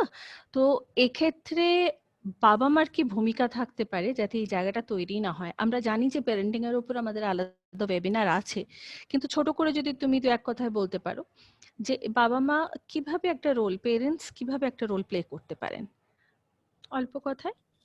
হ্যাঁ। প্রথম যেটা বলবো যে আহ, ছোটবেলা থেকে যেটা আমরা শুনে এসেছি, কিন্তু মানি কতটা সেটা বলা খুব মুশকিল, যে failure is the pillar of success. তো এই ফেলিয়ারের সঙ্গে পরিচয় ঘটাটা কিন্তু আমাদের জীবনে ভীষণ রকম ভাবে উচিত বা থাকা প্রয়োজন। এবং এই ফেলিওরটার সঙ্গে বাবা মা কিভাবে রিয়াক্ট করছে, এটা কিন্তু খুব ইম্পর্টেন্ট ব্যাপার, যে তার সন্তান যদি থাকে সে কিভাবে সেটার সঙ্গে রিয়াক্ট করবে। হুম? সমস্যা আমাদের সবার জীবনে আসে, কিন্তু আমরা কি সব সময় সব সমস্যায় ভেঙে পড়বো, নাকি সমস্যার মোকাবিলা করব? এই জায়গাটা যদি আমরা বাচ্চাদেরকে শেখাই, তাহলে কিন্তু তাদের এই ফেলিয়ারের সঙ্গে, ফেলিয়ার শব্দটার সঙ্গে ওতপ্রোতভাবে একটা পরিচয় ঘটে যায়, এবং এটা যে খুব ভয়ঙ্কর একটা বিষয় এবং জীবনে ঘটতে পারে না, হুম, এবং ঘটা খুব খারাপ, এরকম মিথ গুলো হয়তো চলে যায়। তখন কিন্তু এই উল্টো জায়গাগুলো আস্তে আস্তে প্রতিষ্ঠিত হতে শুরু করে।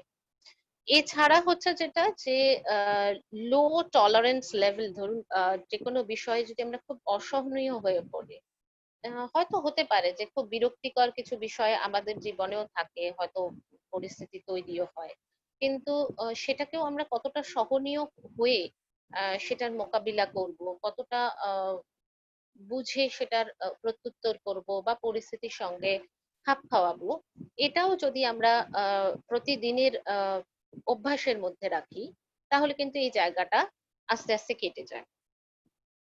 তার কারণ আমরা অনেক সময় অনেক পরিস্থিতিতে, ওই যে বললাম, ইম্পালসিভ হয়ে যাই। হ্যাঁ, সঙ্গে সঙ্গে হয়তো এক্ষুনি এই মুহূর্তে এটা করতে হবে। বাচ্চাও কিন্তু সেটা দেখে বড় হচ্ছে, সেই জায়গাটা তৈরি হয় না। আরেকটা হচ্ছে যে প্রেশার, যেটা আরো সব থেকে বড় বিষয়, স্ট্রেস।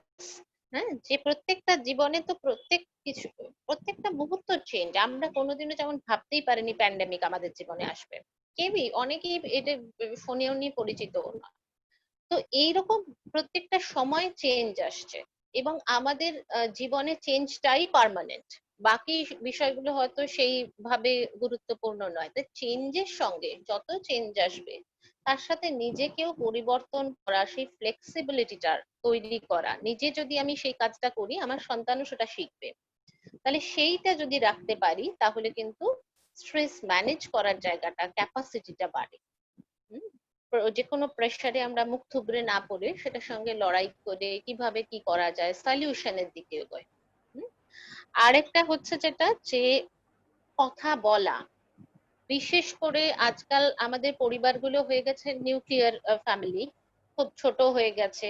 হ্যাঁ, বাবা মা সন্তান এরকম একটা জায়গা চলে এসেছে, এখন আর ওই ঠাকুমা দাদুর গল্প বলার বিষয়গুলো হয়তো হয়ে ওঠে না। পরিস্থিতি, কাজ, সবকিছুর ক্ষেত্রেই এটা হয়তো সিদ্ধান্তগুলো তৈরি হয়েছে। কিন্তু ঘটনাটা হচ্ছে যে এতে অনেক সময় আমরা কিন্তু কথা বলতেও ভুলে যাই। কথা বলা মানে কিন্তু ওই যে বললাম, মনের ভাবের আদান প্রদান করা। একটা সময় বসে সারাদিনের কাজের পরে সন্তানদের সঙ্গেও কিন্তু একটা পার্টিকুলার টাইম স্পেন্ড করা মানে আমি বসে আছি মোবাইল নিয়ে, আমার ছেলেও বসে আছে মোবাইল নিয়ে, আমার স্ত্রীও বসে আছে মোবাইল নিয়ে, এরকম যেন না হয়। হ্যাঁ, আমরা যেন সবাই সবার সঙ্গে একটা আলোচনা করছি, কথা বলছি, এরকম একটা জায়গা থেকেই যাতে সেই বিষয়টা হয়, আদান প্রদান যেন থাকে। হ্যাঁ, এবং সেটা হতে পারে যে যতটা মানসিক আদান প্রদান হয়, সারাদিন কিরম ভাবে কেটেছে, কি কি গেছে, কিভাবে চলছি, আমার জীবনে কি ঘটেছে, সেগুলো শেয়ার করা। এই শেয়ারের মাধ্যমেই কিন্তু অনেক কেয়ার তৈরি হয়, এবং এই কেয়ারটাও যখন তারা উপলব্ধি করতে পারে, তারাও কিন্তু নিজেদের জীবন সম্পর্কেও কেয়ারফুল হয়ে যায়। হুম? তো এই জায়গাগুলো আমার মনে হয় করা একান্ত প্রয়োজন। আরেকটা হচ্ছে যে সাপোর্ট সিস্টেম। বাবা মা মানে আমরা ভীষণ রকম শুনি যে বাবা মা এটা খুব বলে থাকেন অনেক সন্তানকেই, যে হয়তো রাগের বহিঃপ্রকাশ এটা, যে অন্ন ধ্বংস করছিস, হ্যাঁ, আমার ওপর এইভাবে চালিয়ে যাচ্ছিস, বাবার হোটেলে বসে খাস, হ্যাঁ। তো এগুলো কিন্তু বিশেষ করে যারা অ্যাডোলেসেন্সে ঢুকছে এইরকম একটা জায়গায়, তাদের কিন্তু নিজস্ব আইডেন্টিটির জায়গা তৈরি হয় এবং ক্রাইসিসও তৈরি হয় তাদের আইডেন্টিটিটা নিয়ে। তো সেই রকম ক্ষেত্রে কিন্তু এগুলো খুব মানসিক ভাবে আহ আঘাত করার মতো একটা কথাবার্তা। হ্যাঁ, তার কারণ হচ্ছে বাবা মা মানে একটা সাপোর্ট সিস্টেম। তো বাবা মার ডেফিনেটলি, বাবা মার যদি খুব কষ্ট থাকে সেই কষ্টটা আবার সন্তানও বুঝতে পারবে, কিন্তু সেটা সাপোর্ট সিস্টেম হিসেবে থাকুক এবং সেই সাপোর্টটা যে সে পাচ্ছে সেটাকেও সে সম্মান করুক, সেটার ভ্যালু সে বুঝুক। কিন্তু এটা আমি বলা মানেই সে সেই ভ্যালুটা বুঝতে পারলো, বা এটা আমি না বললাম বলে সে ভ্যালুটা বুঝছে না, এই জায়গাটা হয়তো না যাওয়াটাই ভালো। তো এগুলো কিন্তু আমরা যদি নিজেদের জীবনে করতে পারি তাহলে কিন্তু অন্য দিকের মানুষটাও অনেক কিছু সেগুলো ফলো করে তৈরি করে, কারণ আমরা ইমিটেশনের মাধ্যমে কিন্তু শিখি, অনুকরণের মাধ্যমে কিন্তু আমরা শিখি ছোটবেলা থেকে। তাই বাবা মা কিভাবে তাদের জীবনের রোল প্লে করছে সেটা খুব ইম্পর্ট্যান্ট হয়ে যায় একজন বাচ্চার জীবনে। নিশ্চয়ই। অনেক কিছু জানতে পারলাম আমরা। এবারে আমি পার্টিসিপেন্টদের জন্য সেশনটা একটু ওপেন করব। পার্টিসিপেন্টরা যদি কোনো প্রশ্ন থাকে তাহলে অবশ্যই সেই প্রশ্ন এবার তোমরা করতে পারো। আনমিউট করে নিজের নাম বলে, নিজের পরিচয় দিয়ে, নিজের সম্পর্কে কিছু বলে যে কোনো প্রশ্ন, যা প্রশ্ন আছে ডিটেশনটাকে তোমরা করতে পারো।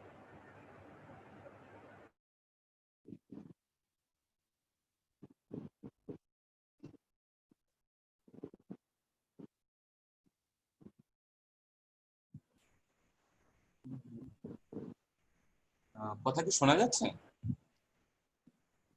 হ্যাঁ, শোনা হ্যাঁ, যাচ্ছে। আমার নাম অভিষেক বিশ্বাস। আমি আমার পিএইচডি প্রিপারেশন চলছে, সাবজেক্ট মার্কেটিং।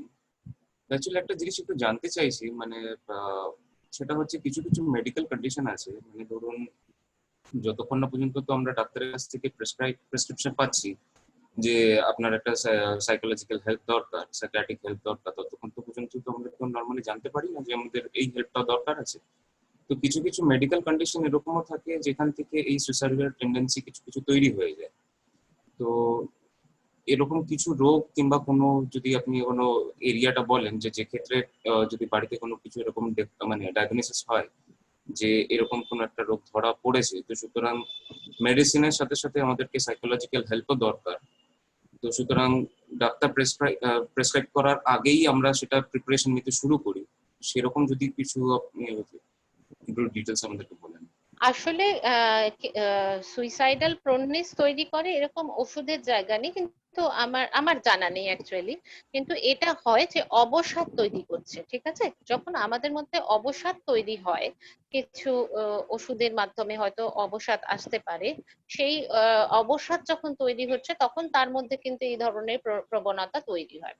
আমি একটা খুব কমন ঘটনার কথা বলি, যেহেতু ওষুধের কথা তুমি বললে সেই কারণে। যে আমরা অনেকেই না জেনে, বা যেহেতু দোকানে কিনতে পাওয়া যায়, আমরা ঘুম হচ্ছে না বলে ঘুমের ওষুধ অনেকেই কিনে কিনে খেতে থাকি এবং দীর্ঘ সময় ধরে খাই। কোন বয়সে খাচ্ছি, কতটা খাচ্ছি, সেটা আমরা হয়তো ডাক্তারের পরামর্শ ছাড়াই খাই অনেক সময়। তো এরকম বেশ কিছু ঘটনার সম্মুখীন আমাকেও হতে হয়েছে, আমি দেখেছি।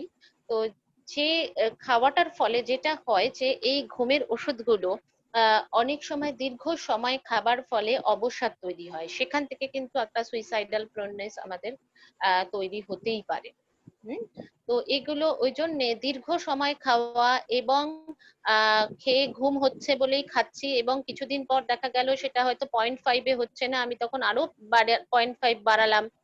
হ্যাঁ, এবং যে কোনো ভাবেই খেতে শুরু করলাম, কেননা ঘুমটা খুব দরকার, হ্যাঁ, সারাদিন তারপরে কাজের ব্যাপার থাকে। তো এই জায়গাগুলোয় না গিয়ে বরঞ্চ আমার মনে হয় তখন আমাদের একটু গাইডলাইনের উপরে ফলো করা উচিত, বিশেষজ্ঞের মতামত নেওয়া উচিত, সেরকম একটা ক্ষেত্র। এছাড়া ধরো যে কোনো যেগুলোকে আমরা বলি যে মারাত্মক রকম অসুখ, যে অসুখগুলো থেকে আমরা হয়তো জানতে পারছি যে টার্মিনালি সিক অ্যাকচুয়ালি, যেটাকে আমরা বলতে পারি যে এটা থেকে আর আমার মুক্তি নেই। এরকম বেশ কিছু অসুখ আছে যে অসুখগুলো কিন্তু আমাদের মধ্যে এই ধরনের প্রবণতা তৈরি করে। তার কারণ আমরা জানতে পারছি যে এখান থেকে আমাদের আর সুস্থ হবার চান্স নেই।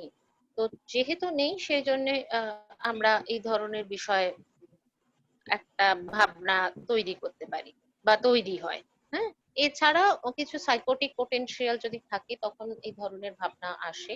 তো তার জন্য ডেফিনেটলি পরিবারের চিন্তা ভাবনা করা উচিত এবং বিশেষজ্ঞের পরামর্শ নেওয়া উচিত। যখনই আমরা দেখছি আচরণগত দিক থেকে একটা পরিবর্তন আসছে, সে গুটিয়ে যাচ্ছে বা সে ভয়ঙ্কর কিছু রিস্কি ডিসিশন নিতে শুরু করছে, হুম, তো এরকম যে কোনো ভাবনার জায়গায় এলেই তখনই কিন্তু আমাদের এই বিষয়গুলো নিয়ে চিন্তা করা উচিত এবং গুরুত্ব দেওয়া উচিত, সাথে সাথে বিশেষজ্ঞের পরামর্শ নেওয়া উচিত।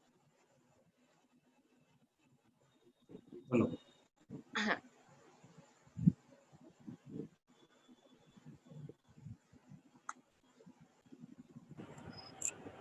আর কোনো প্রশ্ন আছে কি? ম্যাম, আমার একটা প্রশ্ন রয়েছে। আমি প্রতীতি ব্যানার্জি বলছি, এই মুহূর্তে একটু পড়াশোনা করছি।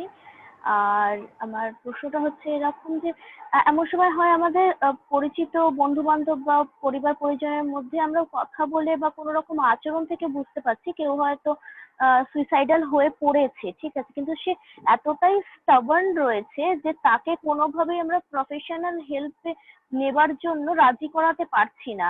ইন দ্যাট কেস কি কোনো রকম ভাবে আমরা গাইড করে হোক বা কোনোভাবে হোক তাকে কি খানিকটা মানে ক্ষান্ত করতে পারা বা হেল্প করতে পারার সুযোগ আছে কি? হ্যাঁ, দেখো, দুটো বিষয়। এক নম্বর হচ্ছে সে যখন কোনো সাহায্যের প্রত্যাশা করছে না, তাহলে বুঝতে হবে যে তার বিশ্বাসটা কোথাও গিয়ে ভেঙে গেছে, যে আমি অন্য মানুষকে বিশ্বাস করলে সে হয়তো আমাকে সঠিক পথ দেখাবে না। তো এটাও কিন্তু একটা কোথাও কি ইমোশনাল ভাবনা।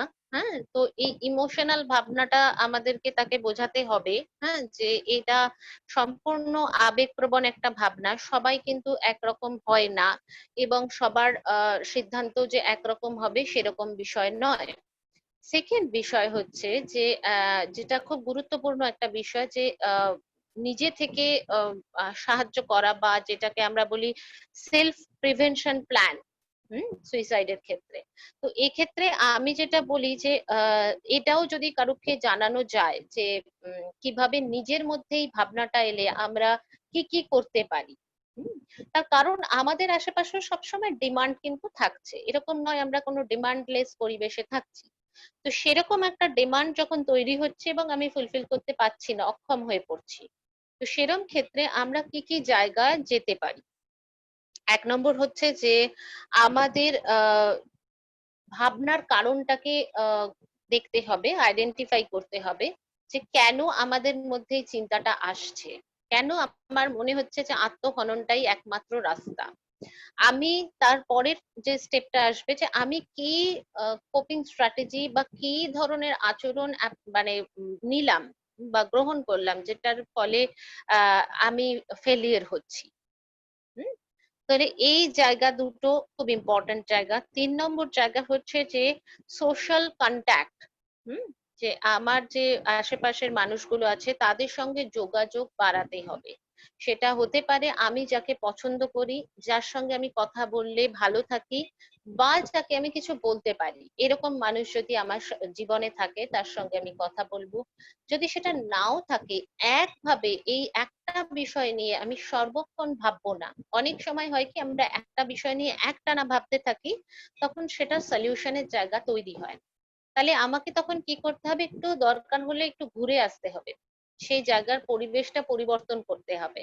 দরকার হলে হয়তো আমার সঙ্গে কেউ নেই, তবু আমি রাস্তায় গিয়ে একটু দাঁড়ালাম পাড়ার চায়ের দোকানের মোড়েতে, সবাই কিরকম যাতায়াত করছে না করছে, এই যে পরিবেশের একটা চেঞ্জ, এই যে আমি সেই মুহূর্তে অন্য একটা জায়গায় এলাম খোলামেলা পরিবেশে, তখন কিন্তু আমার মনের ভাবনাগুলো আস্তে আস্তে একটুখানি খোলামেলা হতে শুরু করবে। আরেকটা যে বিষয় হচ্ছে যে প্রয়োজন পড়লে পরে আমরা অন্যের সাহায্য নেব, আমি সর্বজ্ঞানী, আমি সব বিষয় জানি, এই ভাবনা কিন্তু রাখবো না। আমাদেরও প্রয়োজন হলে আমরা অন্যের সাহায্য নিয়ে থাকি, সব মানুষ মানুষ মাত্রই এই জায়গাটা করে থাকে। তো এই জায়গাটা ভেবে রাখা যে আমি ছাড়াও পৃথিবীতে এর আগে বহু মানুষ এসছে, তারা বেঁচে ভালো করে জীবন যাপন করে এই পৃথিবী ছেড়েছে। তাহলে আমার আগে তাদের কিছু অভিজ্ঞতা থাকলেও থাকতে পারে, আমি তো সবার সঙ্গে মিশিনি। তাহলে সেই জায়গাগুলো আমাকে জানতে হবে এবং আলোচনার ক্ষেত্র হিসেবে নিয়ে আসতে হবে। আরেকটা হচ্ছে যে অল্টারনেটিভ থটস, এটাই কি আমার একমাত্র ভাবনা? আত্মহনন ছাড়া কি আমার আর কোনো পথ নেই? এইটা ভেবে দেখা। আচ্ছা, এইটার পদক্ষেপ যদি আমি আত্মহনন ছাড়া আর কি কি হতে পারে, আর কোন কোন রাস্তায় আমি যেতে পারি, যদি নিজে না বের করতে পারি তাহলে অন্যের সাহায্য নেওয়া একান্ত প্রয়োজন। এর পরবর্তী ক্ষেত্রে হচ্ছে যে বিশেষজ্ঞের সাহায্য নেওয়া, অথবা আমাদের অনেক হেল্পলাইন নাম্বার আছে যারা সুইসাইডাল এই ধরনের ক্ষেত্রে প্রিভেনশনের জন্য কাজ করে থাকে। গুগল দেখলেই আমরা সেগুলো পেতে পারি, তো সেগুলোর সঙ্গে আমরা যোগাযোগ করব প্রয়োজন হলে। আরেকটা, সুচিস্মিতা, আমার আর একটা প্রশ্ন রয়েছে। হ্যাঁ,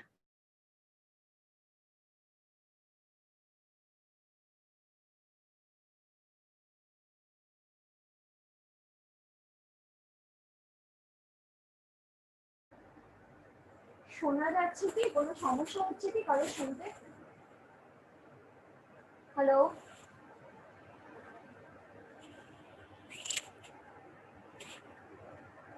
হ্যালো?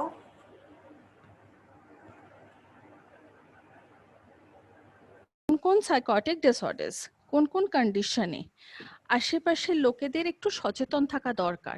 মানে আমি বলছি যে ক্লায়েন্ট অলরেডি ডায়াগনোজড যেখানে, তো কি কি ক্ষেত্রে, কোন কোন ডিসঅর্ডারের ক্ষেত্রে বাড়ির লোকজনদের বা আশপাশের লোকজনদের একটু সচেতন বেশি থাকা প্রয়োজন আছে?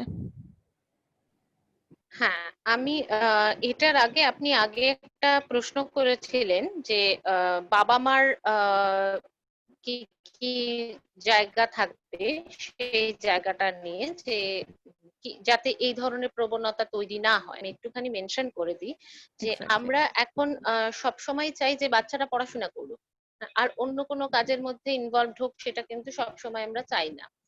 খেলাটা কিন্তু একটা ভীষণ ভালো মাধ্যম, যেটার মাধ্যমে কিন্তু আমরা অনেক কিছু শিখি জীবনে।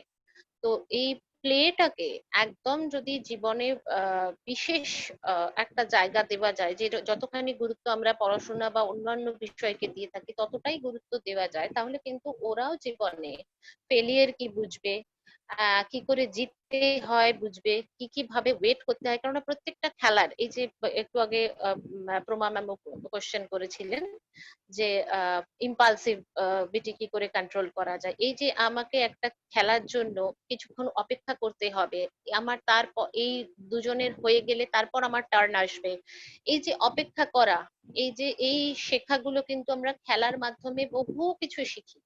তো খেলাটা কিন্তু একটা খুব গুরুত্বপূর্ণ বিষয়, এবং প্রত্যেক বাবা মাকে আমি অনুরোধ করব যে তারা যেন শিশুদেরকে এই বিষয়টা থেকে বঞ্চিত না করেন। হুম।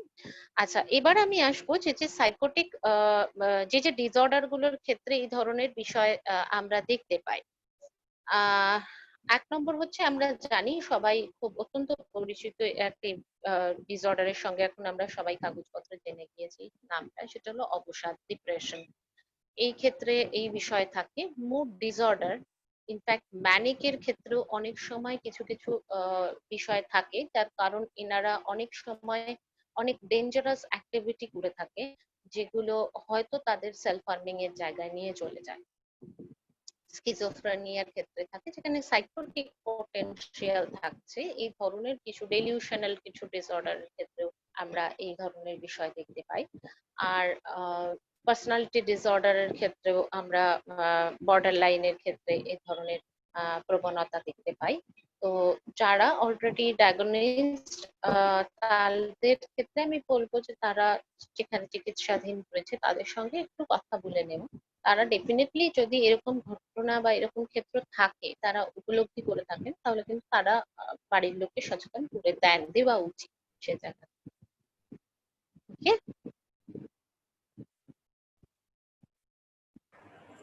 আর কোনো প্রশ্ন আছে কি কারো?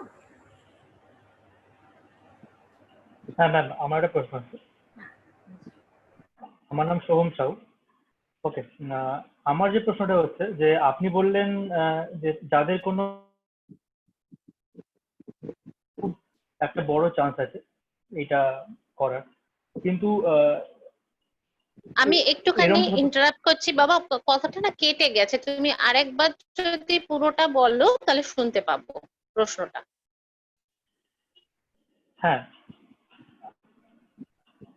আমি যেটা বলছি যে আপনি বললেন যে যাদের ফ্যামিলিতে সুইসাইডের হিস্ট্রি আছে তারা সুইসাইড করার চান্সটা খুবই হাই তাদের, কিন্তু মানে এর মধ্যে হতে পারে যে মানে যাদের ফ্যামিলিতে সবাই খুবই সাকসেসফুল, মানে কোনোদিন কোনো ফেলিয়ার দেখেনি, এবার তাদের মধ্যে কোনো একটা ছেলের বা কোনো একটা মেয়ের এরকম কোনো টেন্ডেন্সি আসছে, মানে সে একটা জীবনে কোনো ফেলিয়ার দেখছে যে আমার ফ্যামিলিতে তো আর কেউ কোনোদিন ফেলিয়ার দেখেনি, মানে সবাই যা করছে তাতেই মানে যাতে হাত দিয়েছে সবকিছু গোল্ড হয়ে গেছে বেসিক্যালি। এবং এবং যারা সাইডের লোকেরা আছে বাকি লোকেরা বলছে হ্যাঁ ও ভালো ও ভালো, মানে জাস্ট ওরকম একটা ব্যাপার। কিন্তু একজন যখন ফেলিয়ার দেখছে তখন তার মনের মধ্যেও তো এটা আসতে পারে যে আমি তাহলে আর কিছু ডিজার্ভ করি না, মানে এইটা তো আসতেই পারে। তো প্রশ্ন। খুবই ভালো প্রশ্ন। আচ্ছা, আমি একটা বিষয় বলবো যে আমি এটা কিন্তু বলিনি যে যাদের পরিবারে এই ধরনের প্রবণতা থাকছে তাদের রিস্ক ফ্যাক্টর ভীষণ বেশি। তার কারণ আমি সাথে সাথে বলেছি যে তাদের পরিবারে থাকা মানে একটা চান্স থাকছে, চান্স ফ্যাক্টর থাকছে, কিন্তু তার মানে এটা সাংঘাতিক রকম ভাবে বেশি সেরকম কিন্তু নয়। তার কারণ সেই মানুষটা কিন্তু পরিবার ছাড়াও সামাজিক অন্যান্য অনেক মানুষের সঙ্গে মেশে এবং তার নিজস্ব কিছু ভাবনা চিন্তার জগৎ তৈরি হয়, যেগুলোর ওপরও কিন্তু এই বিষয়টা নির্ভর করে। শুধুমাত্র পরিবারে ঘটেছে বলেই যে সেটা ভীষণ রিস্কি বা ঘটবেই এরকম ব্যাপার ভাবার কিন্তু কোনো কারণ নেই। কিন্তু আমরা এটাকে কেন কনসিডার করি তার কারণ যে ওই ওই যে বললাম যে কিছু কিছু ভাবনার ক্ষেত্রে বুঝতে পারছি যে তারা হয়তো ইমোশনাল হয়ে গিয়ে অনেক সময় ডিসিশন অনেক বেশি নিয়ে নেয়, তারা হয়তো যুক্তিযুক্ত ভাবনার ক্ষেত্রটা হয়তো কম ভাবেন, এই জায়গাগুলো দেখে নেওয়া। তার কারণ আমরা পরিবার থেকেও কিছু জিনিস শিখি, তো সেই জন্য এই জায়গার ভাবনার বিষয়গুলো এসেছে। তোমার প্রশ্নটা খুব ভালো প্রশ্ন। আহ এরকম অনেকেই ভাবে বা বলে, আমি জানি না যে কারুর জীবনে ফেলিয়ার নেই এবং সে শুধুমাত্র সাকসেস দেখে গিয়েছে, বা কোনো দুঃখ তার জীবনে কোনোদিনও আসেনি। অনেক সময় অনেক বাবা মা বলে থাকেন যে আমাদের জীবনে কোনো ফেলিয়ার আসেনি বা আমরা এরকম ছিলাম না, এগুলো হয়তো বলে থাকেন, কিন্তু আমার মনে হয় না যে এটা খুব বাস্তব সঙ্গত ভাবনা। তার কারণ আমরা দুভাবে অভিজ্ঞতা সঞ্চয় করি, একটা নিজে দেখে নিজে ফেস করে অ্যাক্টিভলি, আর একটা প্যাসিভলি অন্যকে দেখে। হ্যাঁ, আজকে ধরো এই যে আমরা আত্মহত্যা নিয়ে আলোচনা করলাম বা এতটা সুন্দর একটা ডিসকাশনের জায়গা তৈরি হলো, এটা কিন্তু এরকম নয় যে আমরা সবাই এই প্রবণতার মধ্যে দিয়ে যাচ্ছি এবং প্রত্যেক দিন আমরা এটা নিয়ে ভাবছি বা আমরা কেউ অ্যাটেম্প করেছি এরকম বিষয় রয়েছে। আমরা কিন্তু এটা পড়েছি, জীবনে এটাও একটা অঙ্গ হতে পারে, থাকতে পারে, আসতে পারে, এই জায়গাগুলো ভেবেই কিন্তু এই বিষয়টা নিয়ে আমরা আলোচনা করলাম। তো সেরকম ভাবে যে ফেলিয়ার শুধুই সাকসেস দেখে গেছে, জীবনে ফেলিয়ারের সঙ্গে তার পরিচয় ঘটেনি, এরকম মানুষ পাওয়া ওই আহ সেই বুদ্ধের একটা গল্প ছিল না যে কোনো বাড়িতে দুঃখ নেই, একটা বাড়ি এমন দেখাও যেখানে মৃত্যু নেই, সেই রকম একটা ব্যাপার হয়ে যাবে। হুম। তো এরকম ভাবে ভাবার কোনো কারণ নেই, ফেলিয়ার সব সময় আছে, সব বিষয়ে আছে। আহ এবং হতে পারে যে যে বলছে বর্ণনা করছে সে হয়তো ফেলিয়ারটাকে নিয়ে ভাবেনি, তাই জন্য সাকসেসটাকে নিয়ে বেশি ভেবেছে, তাই তার কথার মতো সাকসেসটাই থেকে গিয়েছে, ফেলিয়ারটা আসেনি। হুম। তো এই জায়গাটা খুব ভাবার ব্যাপার, নিজে যখন কোনো বিষয়ে সাকসেস হই তখন কিন্তু হতেই পারে আমার সঙ্গে যারা ছিল তারা হয়তো আমার একটু পিছনে থেকে গিয়েছে, তো সবাই একসঙ্গে ফার্স্ট হয় না। তো এখানে কিন্তু নিজেও সেই ক্ষেত্রে দেখছি যে সবাই একসঙ্গে ফার্স্ট হয় না, কিন্তু আমার চাহিদা যে আমার ছেলে যেন সব সময় ফার্স্টই হয়, কেননা আমি প্রথম হয়ে এসেছি। তো এই ভাবনার জায়গাগুলো কিন্তু আমরা বলবো আবারও যে খুব আবেগপ্রবণ ভাবনা, কেননা প্রত্যেক ব্যক্তি আলাদা আলাদা ভাবে তাদের জীবন তৈরি হয়। সে হতে পারে আমার সন্তান বা আমার আত্মজ, যেই হোক, কিন্তু ঘটনা হচ্ছে যে তার জীবনটাও কিন্তু আলাদা ভাবেই তৈরি হয়েছে। তো সে জীবনে ফেলিওর হবে কি হবে না সেটাও তার উপর নির্ভর করছে। একদম হুবহু কপি করে জীবন হয় না। আমরা অনেক সময় মডেল করি অনেক জীবনে, কিন্তু মডেল মানেই যে সেটা একেবারে আমি হয়ে গেলাম, সেটা কিন্তু নয়। সেখানেও একটা তফাৎ থেকে যায়। তাই জন্য বললাম এইরকম ভাবনা বোধহয় খুব আবেগপ্রবণ ভাবনা। এবং যারা এই ধরনের কথোপকথন করে থাকেন তাদেরকে বলা যে জীবনে অনেকেই ফেলিওর দেখেছে, এবং ফেলিওর আপনিও দেখেছেন যখন আপনি সাকসেস হয়েছে। হয়তো অ্যাক্টিভলি দেখেননি, প্যাসিভলি দেখেছেন। অনেক কিছু জানতে পারলাম আজকে আমরা সুইসাইড সম্পর্কে। অনেক ধন্যবাদ সুচিস্মিতা, ভীষণ ভালো ছিল সেশনটা। সুচিস্মিতা চক্রবর্তী আমাদের রেনাউন্ড ক্লিনিক্যাল সাইকোলজিস্ট এবং কো ফাউন্ডার অফ আমাদের চেরিশ বিং ইউ। সেশনে রয়েছেন আমাদের founder of Cherish being You Indrani Banerjee Sarengi. আমি ইন্দ্রাণীকে এবার বলবো for giving the vote of thanks.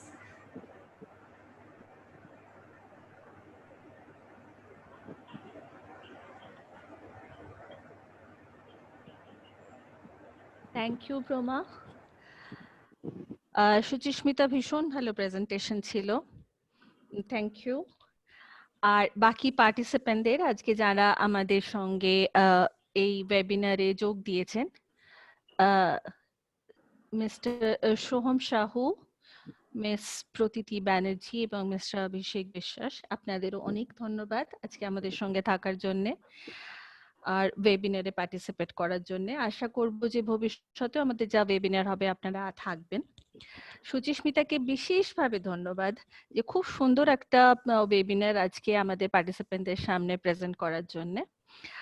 আর আমি আশা করব যে আজকের এই ওয়েবিনার থেকে প্রত্যেকে যথেষ্ট উপকৃত হবেন, এবং আপনাদের যদি আজকে যা শুনলেন সেই বিষয় বা অন্য যে কোনো বিষয় যদি কোনো প্রশ্ন থাকে তো আপনারা আমাদের জানাতে পারেন। আমরা আমাদের ওয়েবসাইটের এটা দিয়ে রেখেছি, অ্যাড্রেসটা দিয়ে রেখেছি।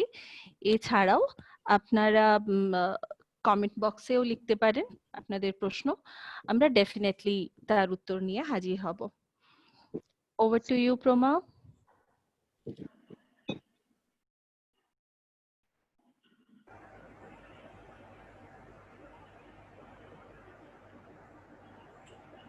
Thank you. Thank you, Indrani. And thank you, Shujismita. Thank you, all the participants. হ্যাঁ, আমি এখানে একটুখানি বলবো যে থ্যাংক ইউ তোমাদেরও সবাইকে। তার কারণ এরকম একটা সুন্দর মানে বিষয় নিয়ে আলোচনা করা, মানে মেন্টাল হেলথের ব্যাপার নিয়ে মেনলি আলোচনা করাটা ভীষণ দরকার হয়ে পড়েছিল। পার্টিসিপেন্টস স্পেশালি থ্যাঙ্কস দেবো, তার কারণ এরকম ওয়েবিনার আমরা অনেক সময় করে থাকি যেখানে তারা হয়তো অনেকেই চান না এগিয়ে এসে নিজে মানে আমরা যে এরকম একটা বিষয়ে অংশগ্রহণ করছি মেন্টাল হেলথের উপরে সেটাও জানাতে, সেটাও কিন্তু কোথাও একটা আমাদের এই সামাজিক অবস্থার জন্যই তারা চান না। কিন্তু আজকে যারাও যে কজন সেটার জন্য এগিয়ে এসেছে, আমি সেই জন্য বলবো যে অনেক অনেক ধন্যবাদ, অসংখ্য ধন্যবাদ। এটা যেন ওই জায়গাতে না আটকে থাকে, সীমাবদ্ধ হয়ে থাকে। আমাদের সবার মন আছে, সবকিছুর ওঠাপড়া আছে। শরীরের যদি জ্বর হয় মনেরও অসুখ করতে পারে। এটাকে আমরা গুরুত্ব দেব এবং আগামী দিনগুলোতেও সেগুলো নিয়ে আরো ভাববো, অন্য ওয়েবিনার নিয়েও আলোচনা হবে। Thank you Proma ma'am and ma'am, Indrani ma'am. হ্যাঁ, এবার প্রমাকে দিলেন। এবং ইন্দ্রাণী ম্যাম যেভাবে বললেন যে obviously we will come up with many more topic. এবং আজকে সুইসাইড নিয়ে আলোচনা করার সময় আমাদের কিছু কিছু বিষয় উঠে এসেছে, যেরকম প্যারেন্টিং, কিছু কিছু বিষয় উঠে এসেছে যেরকম নিজেকে শান্ত করা, নিজেকে কাম করা। সো এই সমস্ত বিষয়ের উপরেও, প্যারেন্টিং, মাইন্ডফুলনেস, এগুলোর উপরেও আমাদের ওয়েবিনার রয়েছে। আমরা এরপরে সেগুলো নিয়ে আসবো। যে কোনো ওয়েবিনার আপনারা জয়েন করতে পারেন। এছাড়াও যেভাবে জানিদি বললেন যে যদি আপনারা কোনো বিশেষ বিষয়ের উপরে আমাদের কাছ থেকে ওয়েবিনার দেখতে চান তাহলে অবভিয়াসলি সেটা আমাদেরকে জানাবেন। আমাদের ফলো করতে পারেন, আমাদের ইউটিউব পেজে সাবস্ক্রাইব করতে পারেন, ডেফিনেটলি আমাদের ফেসবুক পেজ আছে, ইনস্টাগ্রাম পেজ আছে, যে কোনো জায়গায় আপনারা আমাদের ফলো করতে পারেন এবং যে কোনো ভাবে আমাদের সাথে যোগাযোগ করতে পারেন। আমাদের contact number everything you will get in Google. Obviously stay connected. এইভাবেই আমাদের কানেক্টেড থাকতে হবে এই সময়, প্যান্ডেমিকের সময় এইভাবেই একসঙ্গে থাকতে হবে। অবভিয়াসলি আমরা ফিজিক্যাল ডিস্টেন্স আমাদের মেনটেন করতে হবে, কিন্তু সোশ্যাল ডিস্টেন্সিং মেনটেন করেও আমরা এইভাবেই একসঙ্গে থাকতে পারি। Thank you so much. Thank you all our participants once again. Thank you.